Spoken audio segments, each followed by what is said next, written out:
Hey everyone, tonight we're diving into one of history's strangest silences. Before you settle in, take a moment to like this video and subscribe if you genuinely enjoy the work we do here. Let me know in the comments where you're watching from and what time it is for you right now. It's always fascinating to see who's joining us from around the world. Dim the lights, maybe turn on that fan for some gentle background noise, and let's ease into tonight's journey together. We're heading back to the very dawn of recorded history, to a place where civilization supposedly began, except nobody seems to have written down how it actually started. We're talking about Sumer, ancient Mesopotamia, the land between two rivers where cities rose from nothing, where writing appeared as if by magic, where kings ruled for tens of thousands of years, and where the official story begins not with humans struggling upward from primitive conditions, but with the gods handing everything down from heaven already complete. The Sumerians created one of humanity's first great civilizations. They built massive cities, invented writing, developed complex mathematics, created literature that would echo through millennia, established legal codes, and organized societies with bureaucracies that would make modern governments jealous. They left us tens of thousands of clay tablets, inscribed with wedge-shaped cuneiform characters, telling us about kings and wars, about grain stores and beer rations, about gods and heroes, about floods and creation. They documented their world with obsessive detail, and yet nowhere in all those records do they describe how their civilization actually began. That's the mystery we're unraveling tonight. Not what the Sumerians achieved, but what they refused to acknowledge. Not what they built, but what they forgot, or perhaps chose to forget. Because when you dig through Sumerian texts, when you translate those ancient tablets, when you piece together their king lists and creation myths and historical accounts, you find something peculiar.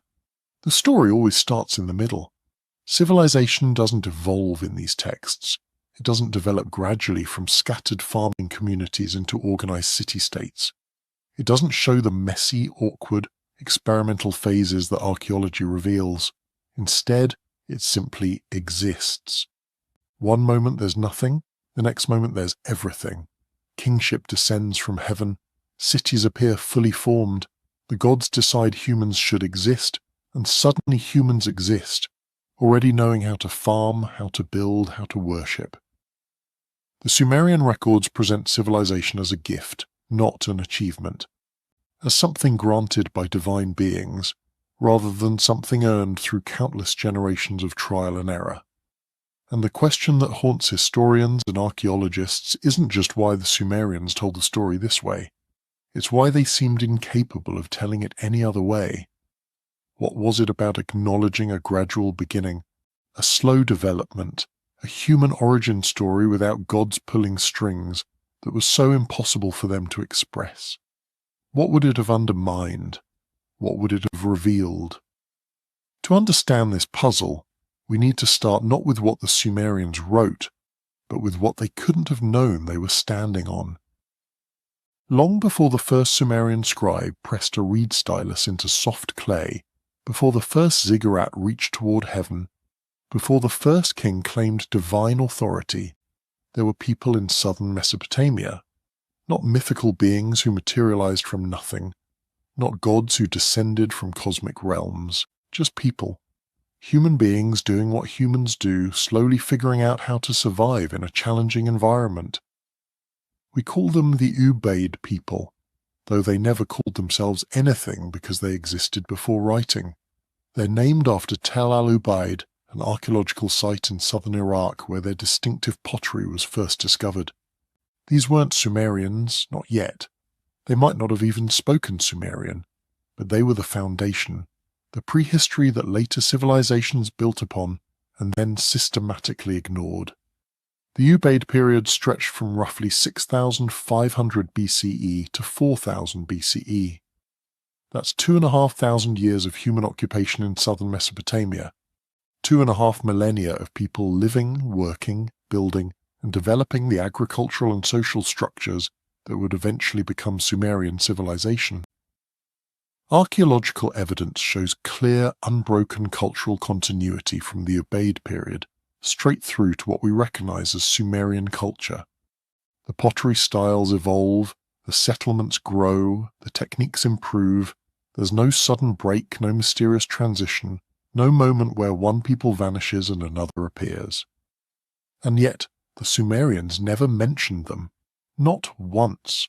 In all their records, in all their myths, in all their carefully maintained genealogies and king lists, there's no acknowledgement that anyone came before. No stories about ancestors who lived in simpler times. No legends about the first settlers who tamed the land. No oral traditions preserved in writing about generations who struggled before civilization crystallized. The Ubaidians simply don't exist in Sumerian memory.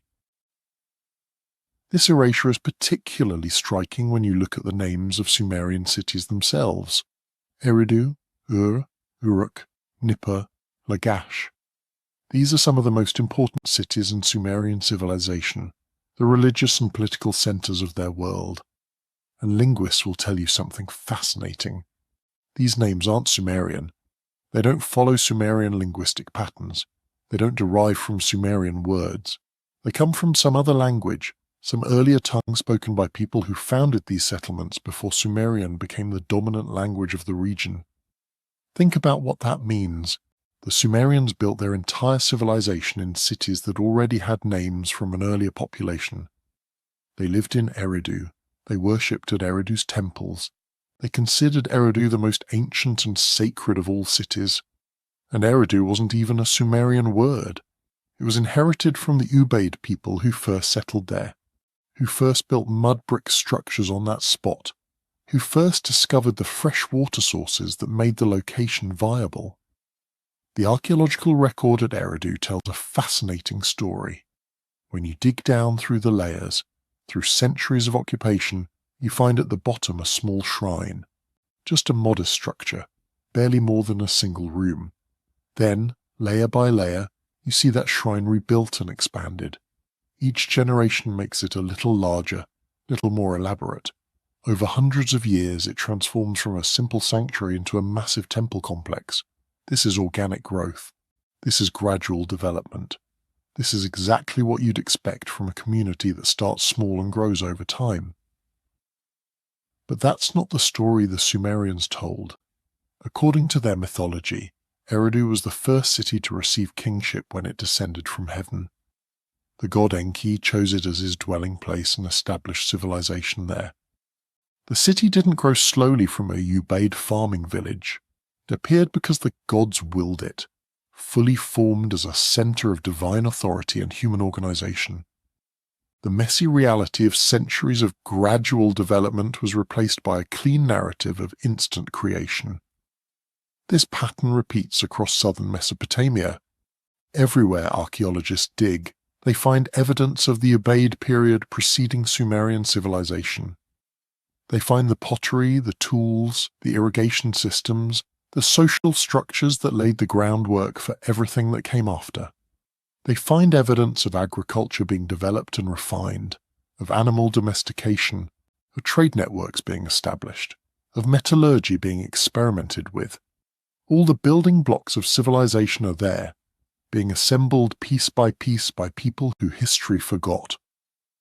The Ubaid settlements weren't primitive camps, they were substantial villages, some housing hundreds of people. They had sophisticated architecture with mud brick buildings constructed on a tripartite plan, a central hall flanked by smaller rooms. They created beautiful painted pottery with geometric designs. They developed the earliest irrigation systems in the region, diverting water from the Tigris and Euphrates rivers to fields that would otherwise be too dry for agriculture. They established long-distance trade routes, importing materials from as far away as Afghanistan and the Iranian highlands. These were not wandering nomads who suddenly decided to settle down. These were not barbaric primitives who stumbled into agriculture. The Ubaid people were highly capable, adaptable, innovative communities building the foundation of what would become the world's first urban civilization. They're the ones who figured out how to survive in the challenging environment of southern Mesopotamia. They're the ones who developed the agricultural surplus that would eventually support non-farming specialists, craftsmen, priest administrators. They're the ones who created the template that Sumerian cities would follow. By the end of the Ubaid period, around 4000 BCE, some of their settlements were already evolving into something more than villages. Eridu, by this point, may have had a population of 2,000 to 4,000 people. That's a small town by our standards, but for that era it was extraordinary. The temple complex at Eridu was growing more elaborate. Social hierarchy was becoming more pronounced. The seeds of urbanization were germinating.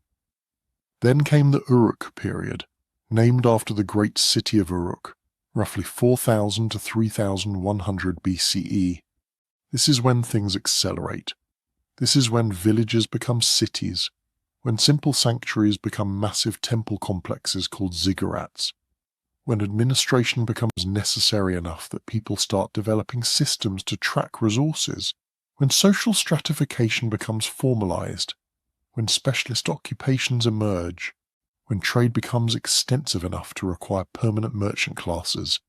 This is the period when the foundations laid by the Ubaid people finally crystallize into what we recognize as civilization. And this is the period from which the Sumerian king list claims to begin, not the Ubaid period, not the thousands of years of development, but this moment when everything is already assembled and just needs to be formalized. The Sumerian king list is one of the most important documents from ancient Mesopotamia, and one of the most puzzling. Multiple copies exist, written on clay tablets in cuneiform script, listing the kings who ruled the various city-states of Sumer and the lengths of their reigns. It was compiled, or at least first achieved its recognizable form, during the Third dynasty around 2100 BCE, though it claims to record events going back thousands of years earlier. The list is introduced with a simple but loaded statement. After the kingship descended from heaven, the kingship was in Eridu. Not after people organized themselves, not after leadership emerged naturally from growing communities, after it descended from heaven. Kingship, according to this text, isn't something humans developed. It's something gods bestowed. It came from above, from the divine realm, granted to humanity as a gift or perhaps as a necessity, but either way not something created through human effort and ingenuity. Then come the names. The first king of Eridu was Alulim, and he ruled for 28,800 years. His successor, Alaljar, ruled for 36,000 years. Together, these two kings of humanity's first city reigned for 64,800 years.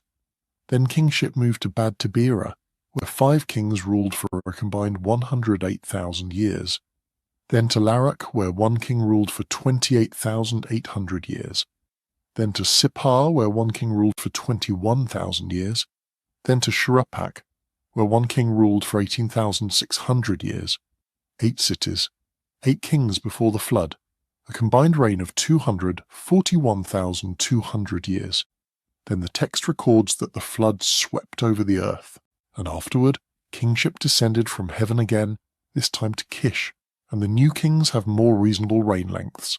Still impossibly long by historical standards, kings ruling for hundreds of years but no longer the tens of thousands that characterized the antediluvian period. What are we supposed to make of this? The scholars who compiled the king list weren't stupid. They knew perfectly well that humans don't live for 28,000 years. They understood that no historical king had ruled for 3 millennia, so why present such obviously mythological information as if it were historical record? Some modern scholars have tried to rationalize these numbers. Maybe they represent dynasties rather than individual rulers. Maybe the numbers are symbolic rather than literal. Maybe there was confusion between different calendar systems or counting methods. Maybe the scribes were recording oral traditions that had become garbled over centuries. Maybe. But here's what's really happening. The king list is doing something very specific and very deliberate. It's placing the origin of civilization outside of historical time. by giving those first kings impossibly long reigns, by putting them in a mythological age when the rules of normal existence didn't apply, the text is saying civilization doesn't have a human history. It doesn't have an origin story that involves ordinary people making ordinary decisions over ordinary generations. Instead, civilization exists in a timeless mythological past where gods walked among humans, where kings lived as long as they needed to establish divine order, where the natural laws we experience didn't yet fully apply. It's a way of saying that civilization isn't something that developed. It's something that is, eternally and essentially. The impossibly long reigns aren't mistakes or corruptions, they're the whole point. The flood in the king list serves a similar function. It's a reset button, a way of separating the mythological age from the historical age. Everything before the flood belongs to the time of origins, the time when gods were intimately involved in human affairs, when the rules were different. Everything after the flood is the world as the Sumerians knew it, still influenced by divine will but operating according to consistent principles. Notice what this structure accomplishes. It acknowledges that the world hasn't always been exactly as it is. There was a before time, an age of beginnings, but that age is placed firmly beyond the reach of normal human memory or understanding. It's not something you can trace back step by step. It's not something you can understand through cause and effect. It exists in a separate category of time, accessible only through myth and divine revelation. This wasn't just a Sumerian thing, by the way. Cultures around the world have used similar strategies. The biblical genealogies in Genesis do something comparable, with antediluvian patriarchs living for hundreds of years. Greek mythology places the heroic age, when demigods walked the earth, separate from historical time. Many indigenous cultures describe a dream time or creation era when the world took its current form but which operates by different rules than the present. It's a nearly universal human impulse, to separate origins from history, to place the beginning of things in a special category where normal causality doesn't fully apply. The flood narrative itself is worth examining. It appears not just in the king list but in Sumerian mythology more broadly, most famously in the Eridu Genesis, also known as the Sumerian flood story. This text, fragmentary as it is, tells of how the gods created humanity, established the first cities, then grew annoyed with how noisy humans were and decided to destroy them with a great flood. The god Enki, friend to humanity, warned a king named Zusudra to build a boat. The flood came, lasting 7 days and 7 nights. Zusudra survived. The gods granted him eternal life as a reward for preserving human and animal life. This story should sound familiar. It's the template for the later Akkadian Atrahasis epic and the flood narrative in the Epic of Gilgamesh. It's arguably the ancestor of the Noah's Ark story in Genesis. It's been tremendously influential across cultures and throughout time, and like the king list, it accomplishes something specific. It provides a break point in history. There's a before and an after. Civilization existed before the flood, but that's the old world, the first attempt, the prototype. The civilization that exists now, the one the Sumerians actually lived in, is post-diluvian, second generation, refined through catastrophe. What's particularly interesting is the archaeological evidence for ancient floods in Mesopotamia. Excavations at multiple sites have found layers of riverine sediment, evidence of significant flooding events. The most notable occurred around 2900 BCE, a time of transition between the Uruk period and the early dynastic period. This wasn't a worldwide catastrophic flood that covered mountains. It was a severe regional flooding event, the kind that happens when the Tigris and Euphrates overflow their banks dramatically, possibly for several years in succession. This would have been devastating for ancient communities.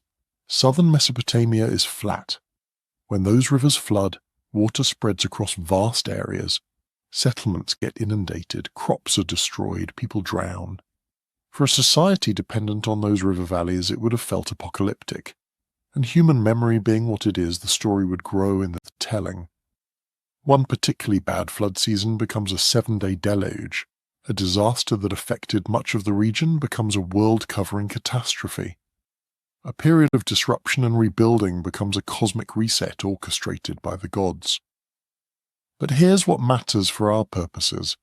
By incorporating the flood into their origin narrative, the Sumerians created a clean break between mythological past and historical present.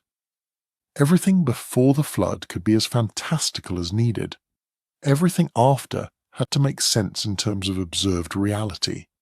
Impossibly long-lived kings, the direct intervention of gods in daily affairs, the establishment of civilization through divine decree. All of that happened before. Now we live in the after, where things work according to rules we can observe and predict, even if those rules were initially set by divine authority. Let's talk about Eridu specifically, because this city holds a special place in Sumerian consciousness and reveals a lot about how they understood their own origins. According to Sumerian mythology, Eridu was the first city in the world, not just the first Sumerian city, but the first city period, the place where urban civilization began. The god Enki chose it as his dwelling place, and from there civilization spread to the other cities of Mesopotamia. Enki himself is a fascinating figure. He's the god of wisdom, of fresh water, of crafts and creation. He's associated with the Abzu, the primordial freshwater ocean that ancient Mesopotamians believed existed beneath the earth. Enki is generally friendly to humanity. In various myths, he creates humans, teaches them crafts and skills, warns them of impending disasters, and generally acts as a mediator between the sometimes harsh decrees of other gods and the well-being of mortals. At Eridu, Enki had his temple known as Eabzu, the House of the Abzu. This wasn't just any temple. This was one of the most important religious sites in all of Sumer. Pilgrimages to Eridu were common. The city maintained its sacred status even as it declined in political importance. Why? Because it was the first. Because civilization began there. Because Enki chose it. Now, here's the problem. Archaeology tells a different story. The earliest structures at Eridu date to the Ubaid period, around 5000 BCE or earlier. That small shrine I mentioned earlier, the one that gets rebuilt and expanded over centuries, that's the beginning of the Eabzu temple complex. You can trace its development layer by layer, from a modest sanctuary to an impressive ziggurat. It's a clear, documented, material record of organic growth over time. But in Sumerian texts, Eridu doesn't grow, it's founded. Enki establishes it. One moment there's nothing, the next moment there's a city with a king and a temple and organized society. The gradual process revealed by archaeology is completely absent from the mythological account. And remember, these people lived at Eridu. They could see the ancient foundations. They knew the place was old, that it had been inhabited for centuries before their time. They just chose to understand that history through a mythological lens rather than a developmental one. The Eridu Genesis, the Sumerian creation myth that takes its name from this city, provides more details about how the Sumerians understood civilization's origins. Unfortunately, the tablet is broken with significant portions missing, but we can reconstruct enough to see the pattern. The text begins with the gods creating humanity. The goddess Ninta, also known as Ninhursag, the mother goddess, decides humans should exist.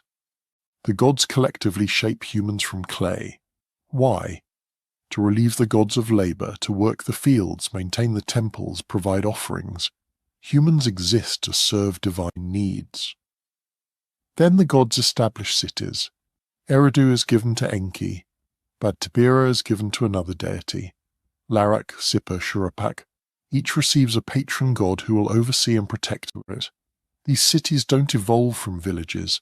They're assigned, allocated, distributed like territories. Kingship is established to organize human labor and ensure proper worship. For a time, things work well. Humans do what they're created to do. They farm, they build, they worship. But then, according to the text, humans become too numerous and too loud. They make so much noise that Enlil, the chief of the gods, can't sleep. This is presented almost comically in the text. The supreme deity, ruler of heaven and earth, is kept awake by human racket and gets progressively more irritable about it. Enlil tries various solutions. He sends drought to reduce the population. Enki teaches humans how to address the drought through prayer and offerings. He sends disease. Enki provides remedies. Finally, Enlil decides on a permanent solution. He'll send a great flood to wipe out humanity entirely. The other gods swear an oath not to warn humanity of what's coming. But Enki, friend to humanity, finds a loophole. He can't directly warn anyone because of his oath, but he can speak to a wall. He goes to the reed wall of Zasudra's house and tells the wall all about the coming flood and what should be done to survive. Zasudra, conveniently standing on the other side of that wall, hears everything. He builds a boat, loads it with animals and supplies, and rides out the deluge. When the flood subsides, Zasudra makes offerings to the gods. Enlil, seeing that his plan failed but impressed by Zasudra's piety, grants him eternal life and sends him to dwell in Dilmun, a paradise at the edge of the world. Humanity gets a second chance. Civilization can continue. This story accomplishes several things simultaneously. First, it explains why civilization exists. Humans were created by gods for a specific purpose. We're not random products of natural processes. We're intentional creations with defined roles. Second, it explains human suffering and limitation. We're subordinate to divine will. When gods get angry, we suffer. We exist at their pleasure. Third, it provides a framework for understanding catastrophe. Floods, droughts, diseases, these aren't random events. They're divine responses to human behavior. But fourth, and most relevant to our question, it places the origin of civilization beyond human action. Humans didn't develop agriculture through trial and error over generations. Humans didn't form communities because cooperation improved survival chances. Humans didn't create cities because concentrated populations allowed for specialization and trade. No. The gods made humans, and the gods organized them into cities, and the gods established kingship to govern them. Civilization is divinely ordained. This theological framework makes it impossible to tell a developmental story about civilization's origins. You can't say that agriculture slowly improved over centuries if your theology requires that gods created everything fully functional. You can't acknowledge the Ubaid period if your mythology insists civilization began when kingship descended from heaven in Eridu. You can't trace the gradual evolution of social complexity if your king list starts with rulers reigning for tens of thousands of years in a mythological age. The Sumerian records don't describe a true beginning of civilization because their entire worldview was structured around the idea that true beginnings were divine acts, not human processes. To acknowledge gradual development would be to suggest that the gods weren't fully in control from the start. It would imply that civilization was something humans stumbled into, rather than something gods decreed, and that would undermine the entire basis of religious and political authority in Sumerian society. Think about it. If you were a king in ancient Sumer, what legitimizes your rule? You can't point to military conquest alone. Plenty of strong men can conquer. You can't rely solely on wealth or intelligence. Those can be lost or challenged. You need something more fundamental. You need divine sanction. You need to claim that your authority comes from the gods themselves, that you rule because the gods have chosen you, that rebellion against you is rebellion against divine order. Now, if civilization developed gradually through human effort, if kingship emerged organically as communities grew and needed organization, then your claim to divine authority is weakened. You're just a successful human among other humans. But if kingship descended from heaven at the dawn of time, if the first kings were chosen directly by gods, if the entire structure of civilization is a divine gift, then you as king are participating in a cosmic order that transcends human invention. Your authority is sacred because the institution you represent is sacred. This is why the Sumerian king list was created and maintained. It wasn't primarily a historical record. though it incorporates historical information. It was a legitimation device. By tracing kingship back to a mythological origin when gods directly intervened in human affairs, by showing an unbroken line of divine sanction from the first kings to the present ruler, the list provides political authority with cosmic significance. Notice how the list works. Kingship is in one city, then it moves to another, then to another. It doesn't split. There aren't multiple legitimate kings ruling different cities simultaneously, even though historically that's exactly what happened. Sumer was never a unified kingdom until very late in its history. It was always a collection of independent city-states, often at war with each other, each with its own king claiming divine authority. But the king list pretends there was only ever one true kingship at a time, moving from city to city, from dynasty to dynasty, always singular, always divinely sanctioned. Why the pretense? Because it serves political purposes. If you're the current king and you can claim that the single legitimate kingship has now come to your city, then rival kings in other cities are usurpers, rebels against divine order. Your wars of conquest aren't just power grabs, they're restoration of proper cosmic order. You're not overthrowing legitimate rulers, you're reclaiming the kingship that belongs by divine decree in your city. This is why different versions of the king list end with different dynasties. The version from Isin ends with the Isin dynasty naturally, positioning them as the current legitimate inheritors of the unbroken line, going back to when kingship first descended from heaven. Earlier versions from emphasize dynasties. Each city-state that controlled enough territory to commission a version of the list would shape it to validate their own claim to supremacy. But all versions maintain the same basic structure. Impossibly ancient kings in a mythological age, the flood as a dividing point, then increasingly historical kings with gradually more realistic reign lengths as you get closer to the present. This structure accomplishes something crucial. It connects the historical present to a timeless mythological past. It provides continuity between what everyone knows is real, the current dynasty, and what the religion teaches is cosmically true, that civilization is a divine gift. You can't maintain this structure if you acknowledge that civilization developed gradually from Ubaid farming communities. You can't maintain it if you admit that kingship emerged organically as a political solution to the complexities of managing large populations. You can't maintain it if you grant that the cities existed before there were kings, that temples existed before there were gods living in them in the formal theological sense, that humanity organized itself before divine kingship organized humanity. Let's turn to writing, because this is another area where Sumerian records present a peculiar picture. Cuneiform, the wedge-shaped script that Sumerians used, is often called the world's first writing system. That's not exactly true. Other systems were developing around the same time in Egypt and possibly elsewhere, but cuneiform is certainly among the oldest, and it's the one we can trace in the most detail.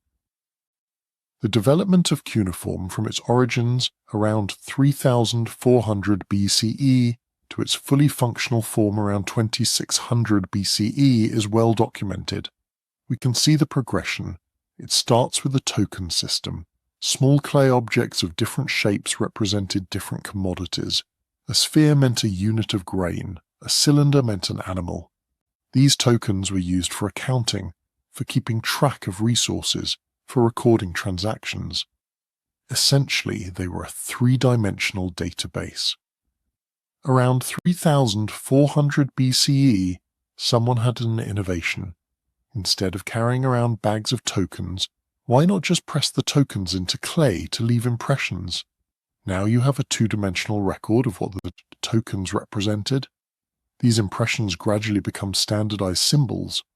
The symbol for grain stops being an impression of an actual grain-shaped token and becomes a stylized pictograph drawn with a reed stylus. From pictographs to ideographs to phonetic elements, the system evolves. By about 2900 BCE, scribes are using symbols not just to represent the objects but to represent sounds. You can combine symbols to write names or abstract concepts.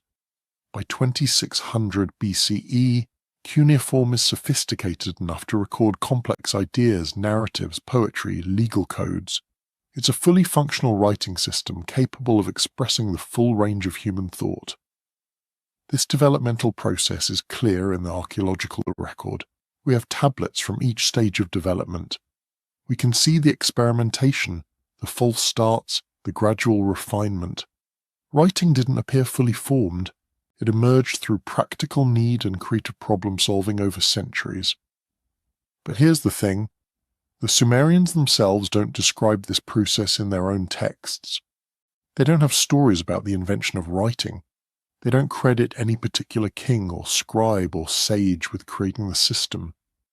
In later Mesopotamian tradition, there are references to the 7 sages, mythical beings who brought civilization to humanity before the flood, and writing is sometimes attributed to them. But there's no Sumerian text that says, here's how writing was invented, here's why we needed it, here's how it developed. Writing just exists in Sumerian consciousness. It's part of the package that came with civilization. The gods gave humans the knowledge of agriculture, of building, of metallurgy, of writing. Or perhaps more accurately, writing is simply assumed as background. It's not something that needs explanation because it's not conceived of as an invention. It's just one of the tools of civilized existence. This is particularly striking given how important writing was to Sumerian society. The scribal profession was prestigious. Scribes underwent years of training, memorizing hundreds of symbols, practicing on clay tablets, until they could write fluently. They held important positions in temple and palace administrations. The goddess Nisaba, and later the god Nabu, were patrons of scribes. Writing was sacred. Yet despite its importance, despite its obvious complexity, despite the clear evidence that it must have taken significant time and effort to develop, there's no Sumerian myth explaining its origin. Compare this to how other cultures handle important inventions. The Greeks credit Prometheus with bringing fire to humanity. Chinese tradition credits specific legendary emperors with teaching agriculture, writing, medicine. Mesoamerican cultures have detailed myths about how the gods created maize, the staple crop that enabled their civilizations. The Sumerians could have created similar myths. They could have told stories about a god teaching humans to write, about a legendary king who first used symbols to record information, about a clever scribe who discovered how to capture language in clay. They didn't. Writing is just there, part of the established order, requiring no special explanation. This fits the pattern we've been seeing. The Sumerian records don't describe a true beginning of civilization because beginnings, in their worldview, don't work the way we think they should. Things don't develop. They don't evolve. They don't emerge through human effort. They exist because the gods made them exist, and they exist in essentially the form they're meant to have. Writing, like agriculture, like cities, like kingship, is part of the divine blueprint for human society. It doesn't have an origin story because it doesn't need one. It simply is. But we can contrast this with what actually happened. Writing did develop gradually over centuries, and it developed for very specific, very mundane reasons. It developed because as agricultural surpluses grew, as populations concentrated in cities, as economic relationships became more complex, as temple estates expanded, there was a practical need to keep track of things. How much grain is in the storehouse? Who owes what to whom? What resources were allocated for which project? Memory alone wasn't sufficient. Simple tally marks weren't detailed enough. The token system worked for a while, but it was cumbersome. You needed the physical tokens. You needed secure storage. You needed ways to transport them. Impressing them into clay solved those problems. Then as the uses expanded, as more types of information needed recording, the system became more sophisticated. Pictographs allowed for more specific identification of goods. Phonetic elements allowed for recording names, since you can't draw a picture of someone's name. Gradually, bit by bit, responding to practical needs and creative solutions, writing emerged. The earliest tablets we have are administrative records from Uruk around 3400 BCE. They record deliveries of grain and livestock.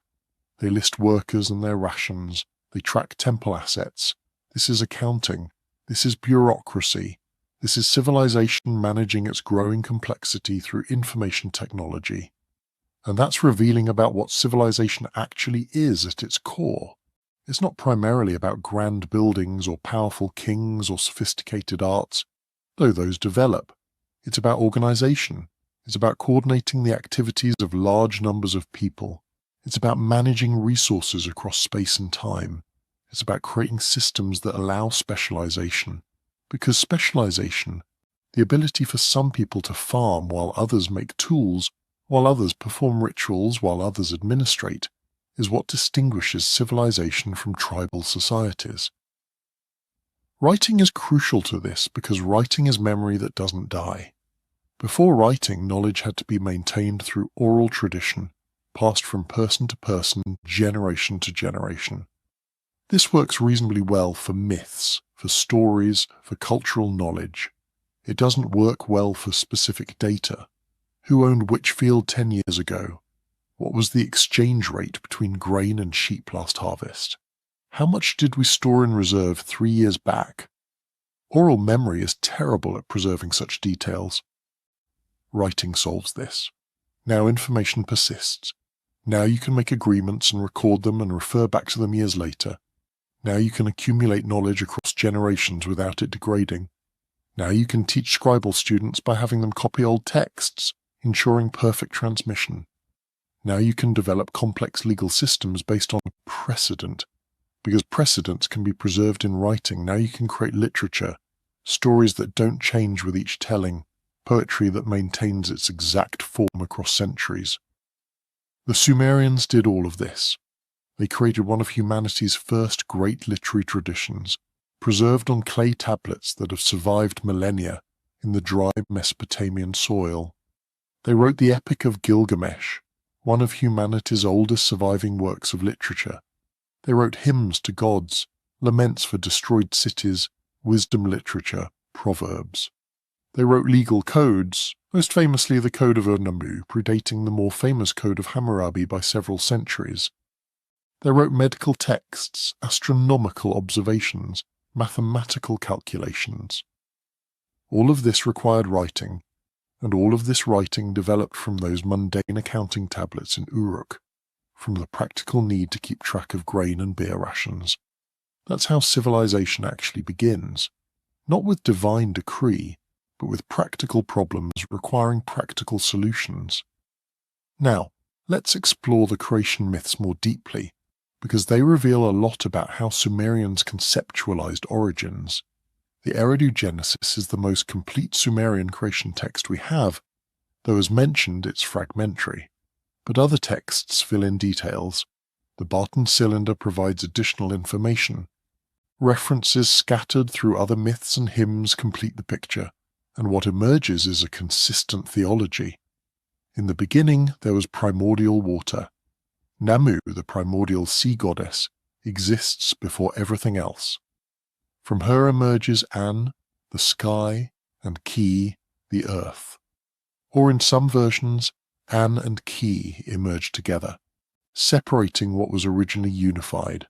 Sky and earth mate, producing Enlil, the air, the wind, the space between heaven and earth. Enlil then separates his parents, pushing sky upward, keeping earth below, creating the space where life can exist. Enki, god of wisdom and fresh water, is created to manage the Abzu, the freshwater realm beneath the earth. Ninhursag, the mother goddess, is brought forth to provide fertility. Other gods emerge or are created to manage various aspects of the cosmos. Each god has a role, a function, a domain of authority. The universe becomes an organized, managed system. Then the gods realize they need servants. Someone has to do the work of maintaining creation.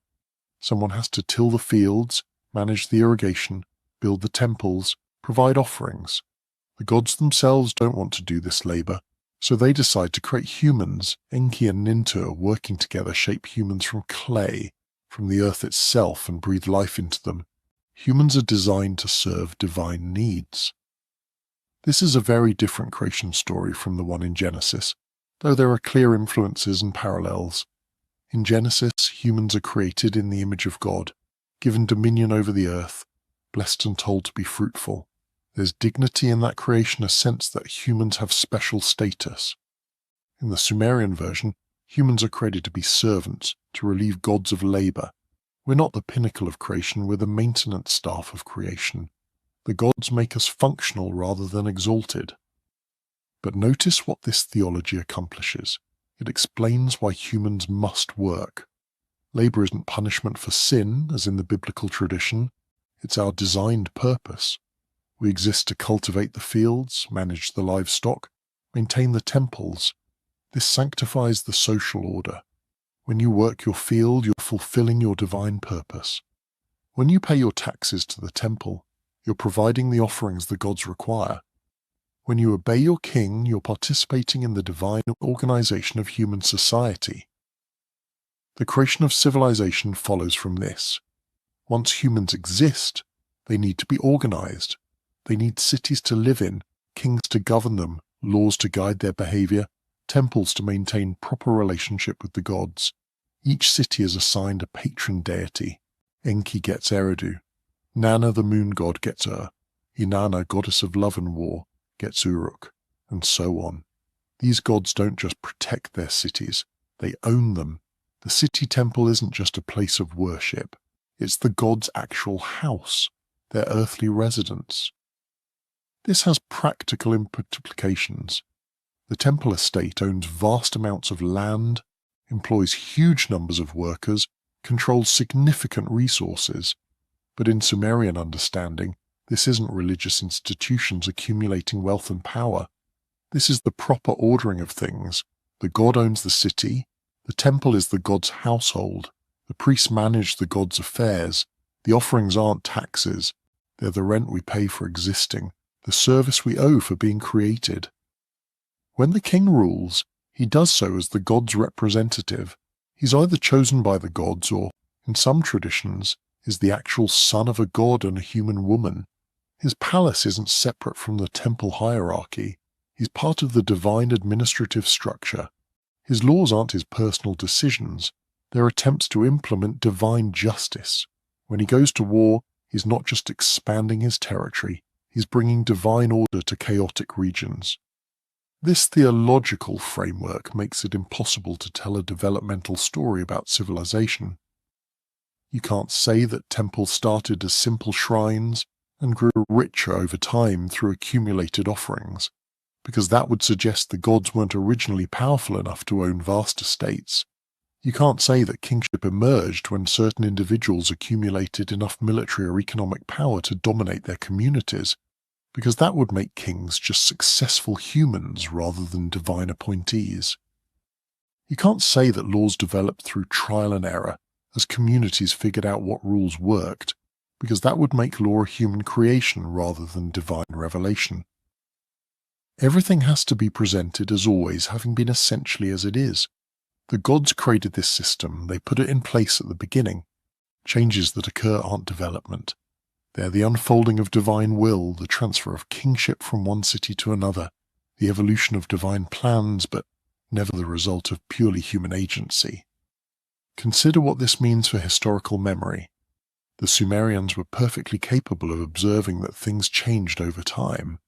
They could see that old buildings were different from new ones. They could note that their language was evolving, that new words were entering common use while old ones became archaic. They could observe technological improvements, new techniques in metallurgy or agricultural construction. They knew from experience that societies changed, that cities rose and fell, that dynasties succeeded one another. But they interpreted all of this change within their theological framework. Change wasn't development, it wasn't progress or evolution. It was either the unfolding of divine plans or the result of divine punishment or divine favor. When Uruk rose to prominence, it wasn't because Uruk had better trade connections or more aggressive kings, it was because the gods transferred kingship to Uruk. When Ur later became dominant, It wasn't because Ur's dynasty conquered and organized an empire. It was because the gods decided the kingship should move to Ur. This interpretive framework made certain questions literally unthinkable. Where did civilization come from? The gods created it. Why do we live in cities? Because the gods assigned us to cities. Why do we have kings? Because kingship descended from heaven. Why do we write? Because writing is part of civilized existence, which is the state the gods created us for. These aren't questions with developmental answers. They're questions with theological answers, and theological answers, by their nature, stop at divine will. You can ask, why did the gods create civilization this way? And the answer might be, that's the nature of divine wisdom, beyond human understanding. Or because this arrangement serves divine purposes, or because this is the proper ordering of things, reflecting cosmic principles. But you can't ask, how did humans develop civilization step by step? Because that question assumes a human origin for something that has a divine origin. It's not that the Sumerians wouldn't answer such a question. It's that within their worldview, the question doesn't make sense. Compare this to how we think about origins today. We ask, how did agriculture develop? And we look for evidence of plant domestication, of changes in human settlement patterns, of tool use evolution. We ask, how did cities form? And we examine population concentration, resource management, social stratification. We ask, how did writing emerge? And we trace the development from token systems through pictographs to phonetic scripts. Every origin question we ask has a how answer, a process answer, a developmental answer. The Sumerians would have found this approach bizarre. Not wrong exactly, but missing the point.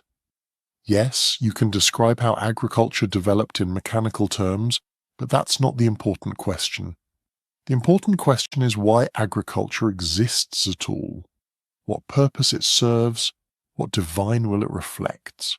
Yes, you can trace how cities grew from villages, but the real question is why the gods organized humanity into cities rather than leaving us in scattered communities.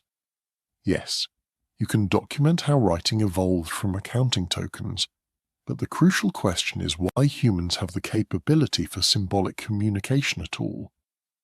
Let's examine the archaeological evidence more carefully, because it reveals something important about the gap between material reality and recorded history. When archaeologists excavate Mesopotamian sites, they find layer upon layer of occupation. Each layer represents a period of time. The deepest, oldest layers contain the simplest artifacts. As you dig upward through time, things become progressively more complex. At the bottom, Ubaid pottery, simple irrigation channels, modest mud brick houses. Higher up, Uruk period materials, more sophisticated ceramics, larger buildings, the first cylinder seals used to mark property. Higher still, early dynastic materials, monumental architecture, extensive written records, clear evidence of complex social hierarchies. Layer by layer, century by century, civilization develops. You can see specific transitions. Around 4000 BCE, pottery production becomes standardized, suggesting craft specialization and mass production. Around 3500 BCE, cylinder seals appear, implying both private property that needs marking and administrative systems sophisticated enough to use sealed documents. Around 3300 BCE, the first pictographic tablets emerge, revealing growing bureaucratic needs. Around 3000 BCE, the wheel appears in pottery production and shortly after for transportation. Around 2900 BCE, defensive walls start being built around cities, suggesting increased warfare and political competition. Each of these developments is a response to specific conditions. Pottery standardization occurs because growing populations need more vessels, and craft specialists can produce them more efficiently than individual households. Seals appear because as wealth accumulates, people need ways to secure stores and validate transactions. Writing emerges because temple and palace administrations need to track resources across time and space. Wheels appear because someone figured out that rotation was useful for both shaping clay and moving heavy loads. Walls get built because as cities grow wealthy, they become targets for raids and need protection. None of this is mysterious or magical. It's all very human. People face problems, experiment with solutions, adopt what works, improve it over time. That's how technology develops. That's how social structures evolve. That's how civilization emerges, not through sudden divine intervention, but through accumulated human ingenuity, responding to practical challenges. But the Sumerian records don't reflect this process. They don't describe a time when there was no wheel and then someone invented it.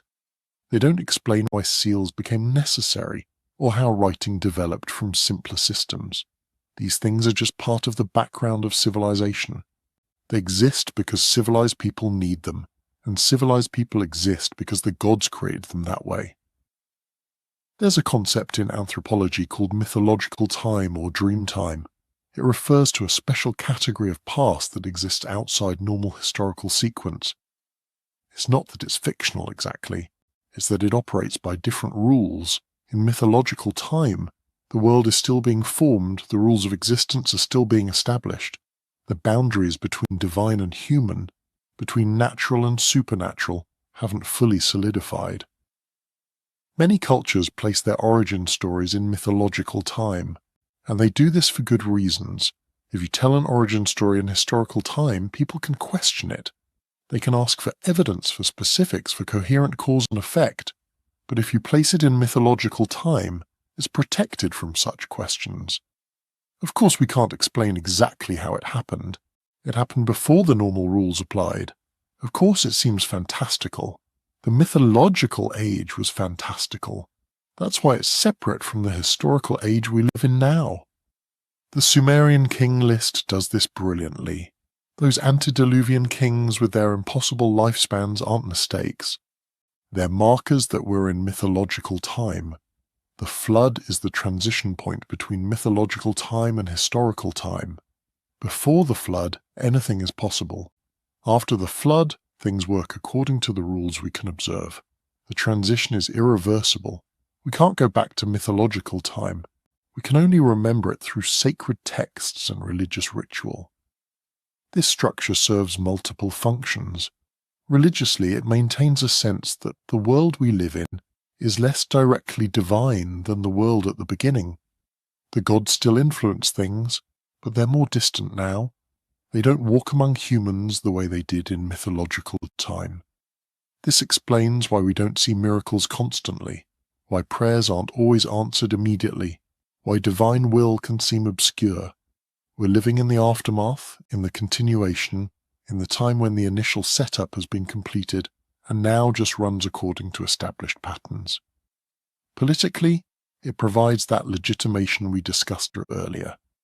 Current rulers can claim continuity with the mythological past without having to explain the details of how that continuity works. The kingship that descended from heaven in mythological time is the same kingship that exists now. The line is unbroken even if the specific mechanisms are mysterious. Question the current king, and you're questioning the entire cosmic order going back to when the gods first organized humanity. Socially, it justifies the existing hierarchy. The gods created humans to serve them and organized humans into cities with kings and priests and administrators to ensure that service was properly rendered. This isn't just how things are. This is how things are supposed to be. Social structures aren't arbitrary human creations that could be changed. They're implementations of divine order. Challenge them, and you're not just rebelling against human authority. You're rebelling against the gods themselves. Now we need to address a crucial question. Were the Sumerians uniquely unable to conceive of developmental origins? Or were they making a deliberate choice to tell their history this way? I think the answer is the latter. They were perfectly capable of observing cause and effect in everyday life. They were sophisticated enough to develop complex irrigation systems, which requires understanding long-term processes. They were clever enough to create mathematical systems for engineering and astronomy, which requires systematic thinking about how things work. They weren't stupid or primitive. They were choosing to frame origins in mythological rather than developmental terms, because that framework served important cultural functions, and they maintained that framework even when it created apparent contradictions with observable reality, because the benefits outweighed the costs. Consider an analogous situation from our own culture. Most modern people accept evolutionary theory as scientific fact. We understand that humans evolved through natural processes over millions of years from earlier primate species. The evidence is overwhelming, the mechanisms are well understood, and yet many people also maintain religious beliefs that include creation narratives incompatible with evolutionary theory.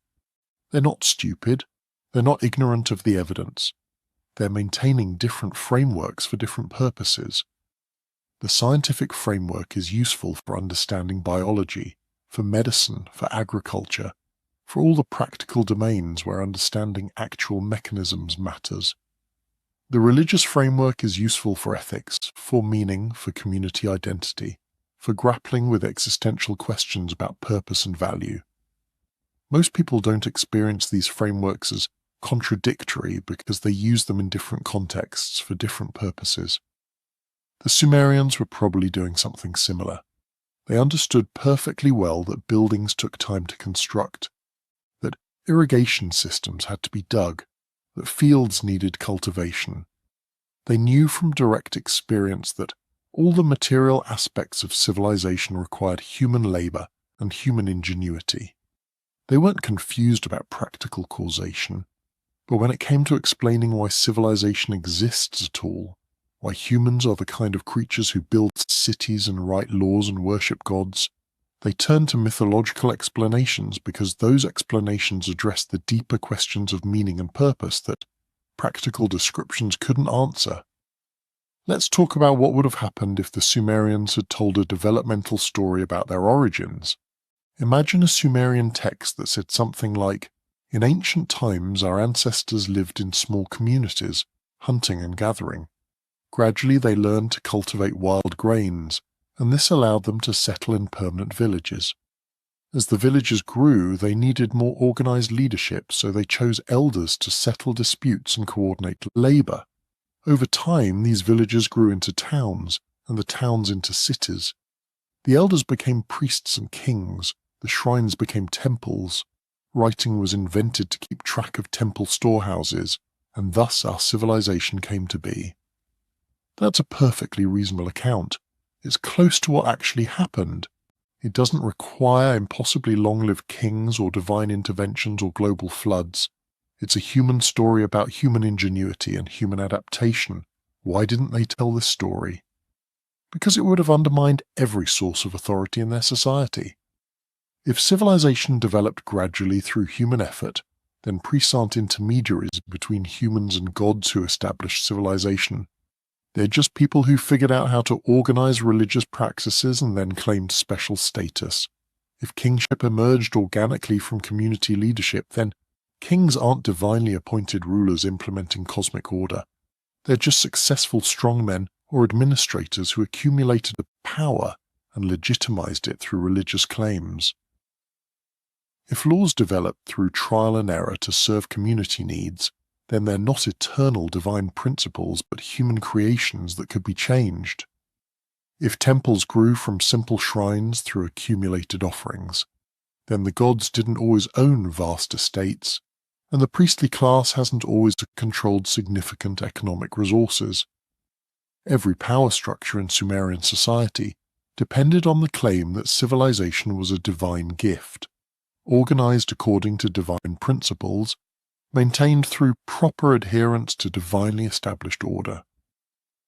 A developmental origin story would reveal that these structures were human creations, the result of specific historical processes, potentially changeable if circumstances changed. The people in power had every reason to prefer a mythological origin story that placed the beginning of civilization beyond human history, in a special time when gods directly established how things should be. That wasn't deception exactly.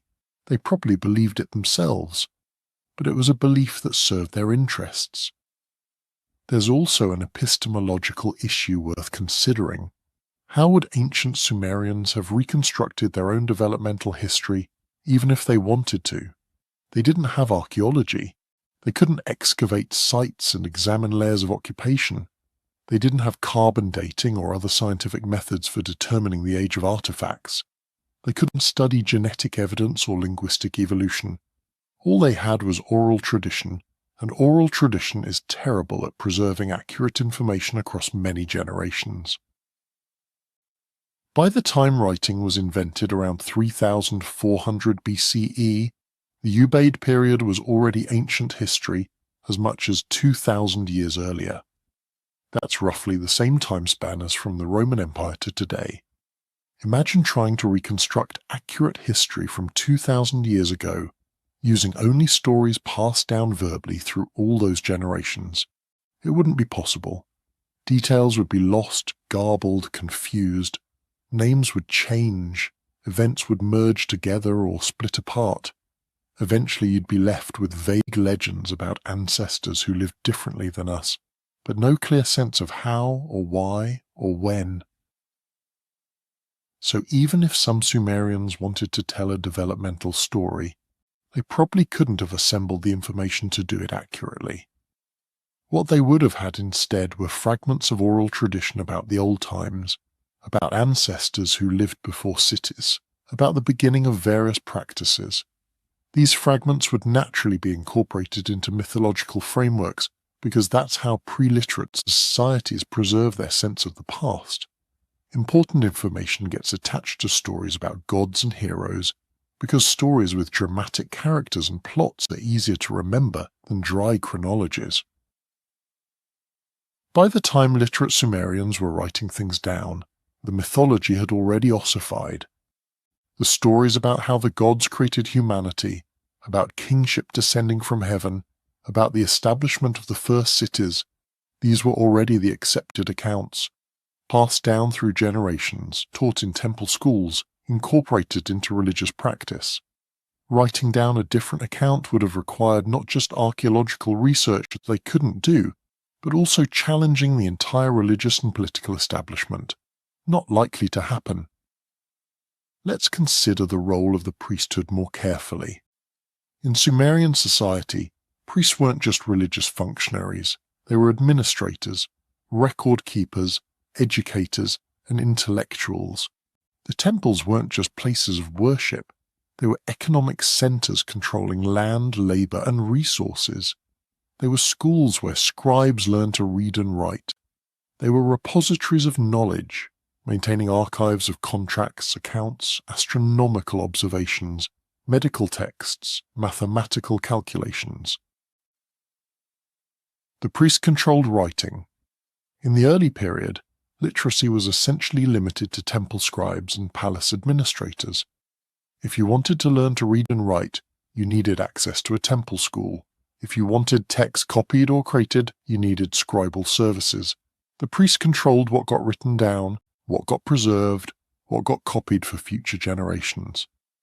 This gave them enormous power over collective memory. They decided which texts were important enough to preserve. They decided how history would be recorded. They decided what the official accounts of origins would say, and given that their own authority depended on claims of divine sanction, on the idea that temples had always been central to civilization because civilization was a divine gift, they had every reason to maintain mythological origin stories. Could an individual priest have written a different account, a developmental history acknowledging gradual human creation of civilization?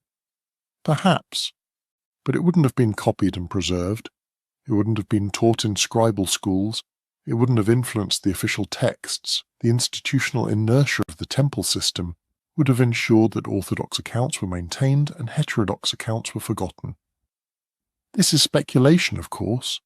We don't know that priests deliberately suppressed alternative accounts, but we do know that the accounts that survived are remarkably consistent in their mythological framing, and we know that priests controlled the means of textual production and preservation. That's suggestive, at minimum. Let's think about comparison cases. Did other ancient civilizations handle their origins differently?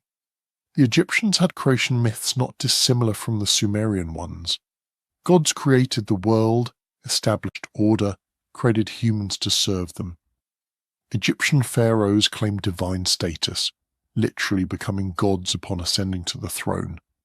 The official ideology maintained that pharaonic rule was eternal, stretching back to when the gods themselves ruled directly. There's no Egyptian developmental story about the origins of their civilization either. The Chinese had a different approach.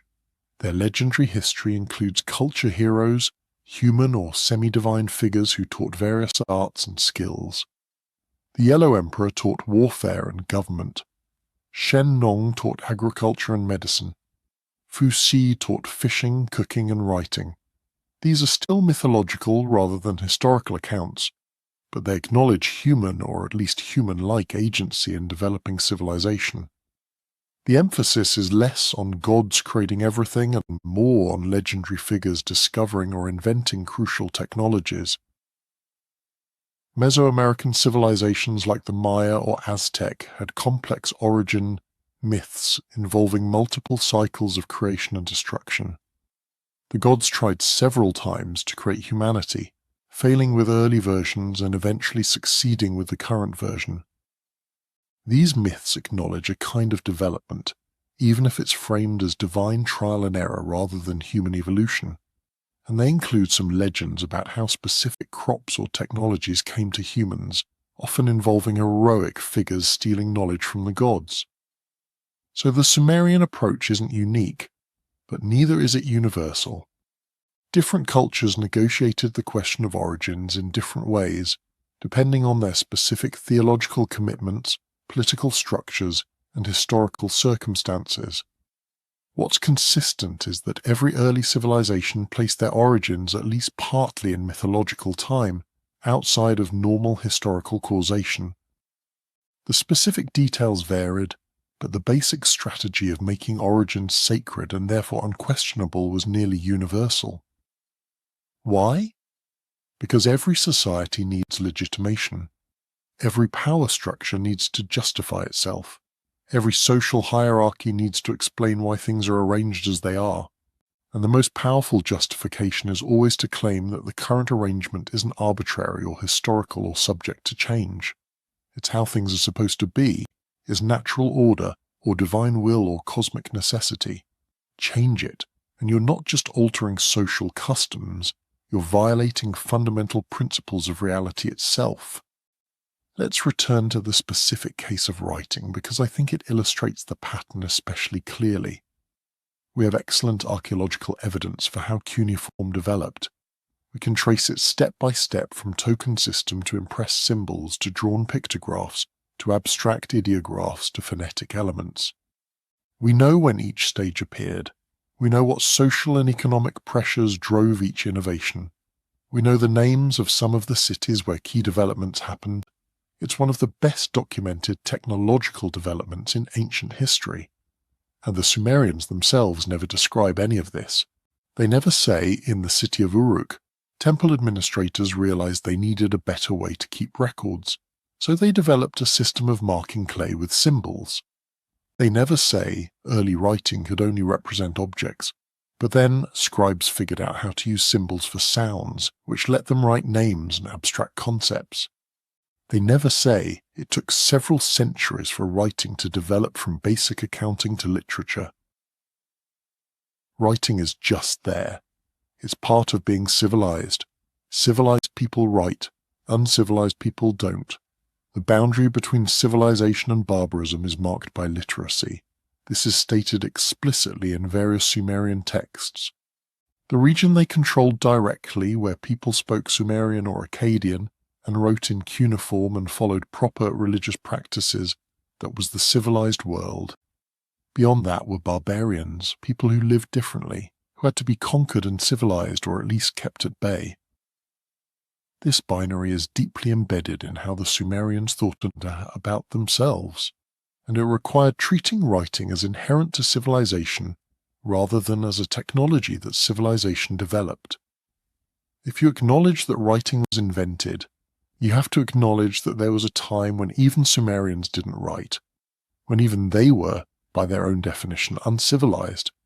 That would complicate the mythological claim that Sumerian civilization was established complete by the gods. Better to simply treat writing as always already there, as part of the package of civilization that came into being when kingship descended from heaven and the first cities were founded.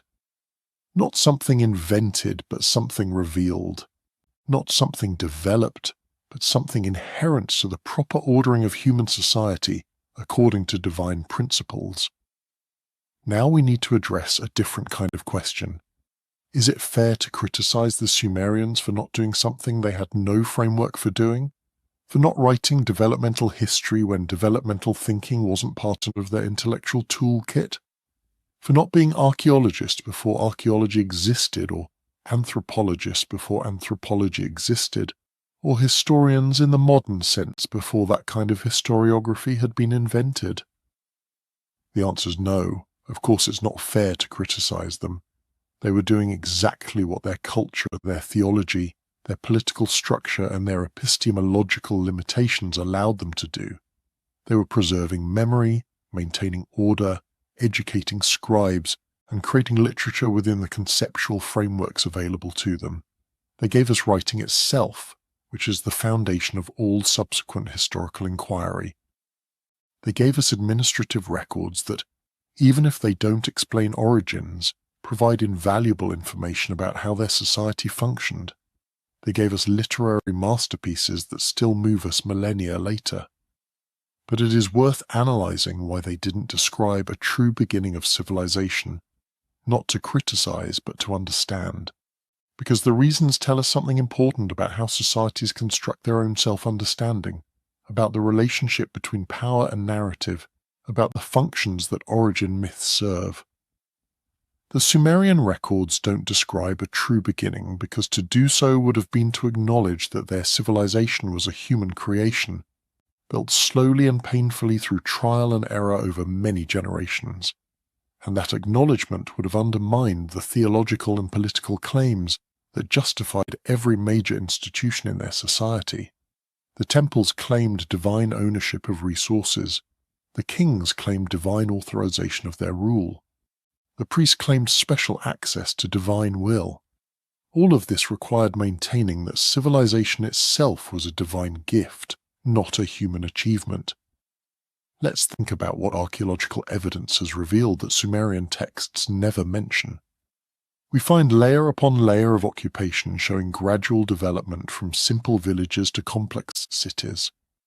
We find evidence of environmental change, of the climate becoming more arid, of the river's shifting course, of the challenges this posed and how humans adapted. We find evidence of technological innovation, of improvements in tools and techniques happening over centuries. We find evidence of trade networks expanding, of materials being imported from greater and greater distances as Mesopotamian cities grew wealthy and needed resources their local environment couldn't provide. Copper from Oman, lapis lazuli from Afghanistan, cedarwood from Lebanon, gold from Anatolia. We find the artifacts that document these connections, and we can trace their development over time as networks became more extensive and sophisticated. We find evidence of warfare intensifying, of cities building defensive walls, of weapons becoming more advanced, of military strategies evolving. We find evidence of political consolidation, of smaller settlements being absorbed into larger city-states, of empire-building attempts that succeeded briefly before fragmenting. We find evidence of demographic pressures, of populations growing, of cities expanding, of new settlements being founded to accommodate overflow. All of this is invisible in Sumerian texts, not because they were unaware of it. They lived through all of these processes. They were agents of these changes, but they interpreted everything through their mythological framework. When their city conquered neighboring territories, it wasn't imperial expansion. It was the proper kingship reasserting control over regions that had temporarily fallen to usurpers. When they imported materials from distant lands, it wasn't just trade. It was accessing resources that the gods had placed in those locations for exactly this purpose. When they built defensive walls, it wasn't just military pragmatism, it was protecting the sacred space of the city from the chaos beyond. Everything was real, but everything was also theological. The material facts were acknowledged, but the deeper meaning, the cosmic significance, the divine purpose underlying the facts, that's what the texts focused on. Developmental history wasn't just ignored, it was conceptually inaccessible because the framework they used to interpret events didn't have space for it. There's a modern parallel worth considering. Today we live in a scientifically informed society where developmental explanations are normal and expected. We understand that things evolve over time, that complex systems emerge from simpler ones, that human societies and technologies and institutions are products of historical processes. We can look at ancient Sumer and immediately see what they couldn't see about their own origins, because we have frameworks, methodologies, and evidence that they lacked. But are there aspects of our own society that we can't see clearly because of our own frameworks and assumptions? Are there ways that we mythologize our own origins, tell ourselves stories that serve current power structures rather than reflect complex historical realities? Are there areas where acknowledging developmental history would be uncomfortable or destabilizing, so we maintain simplified narratives instead? Consider how nations tell their origin stories. The American Revolution as noble rebellion for freedom, rather than complex political and economic conflict between British elites and colonial elites. The French Revolution as triumph of reason and democracy rather than chaotic and often brutal upheaval. The Russian Revolution as inevitable historical progress rather than contingent outcomes of specific circumstances. Every nation has a founding myth that simplifies and sanctifies its origins. Or consider how we tell the story of scientific progress, often as a triumphant march of reason overcoming superstition, rather than a messy process involving false starts, political conflicts, personal rivalries, and paradigms that are eventually overturned. Or how we tell the story of economic development, either as capitalism naturally emerging to lift humanity from poverty, or as capitalism being imposed through violence to exploit the poor, depending on political perspective. We're not immune to the same impulses that shaped Sumerian historiography. We construct narratives that serve our purposes, that justify our values, that support our identities. We place origins in sacred time, whether that sacred time is called the Enlightenment or the Founding or the Revolution. We're just doing it with different frameworks and different technologies. So, what can we learn from the Sumerian example? First, that societies need origin myths, not necessarily because people are irrational or prone to deception, but because origins are genuinely important. How you understand where you came from shapes how you understand what you are and what you should become. Origin myths aren't optional extras. They're fundamental to social cohesion and collective identity. Second, that origin myths serve power. They're not just stories. They're justifications for why society is organized the way it is, why certain groups have authority, why certain rules should be followed, why certain values should be upheld.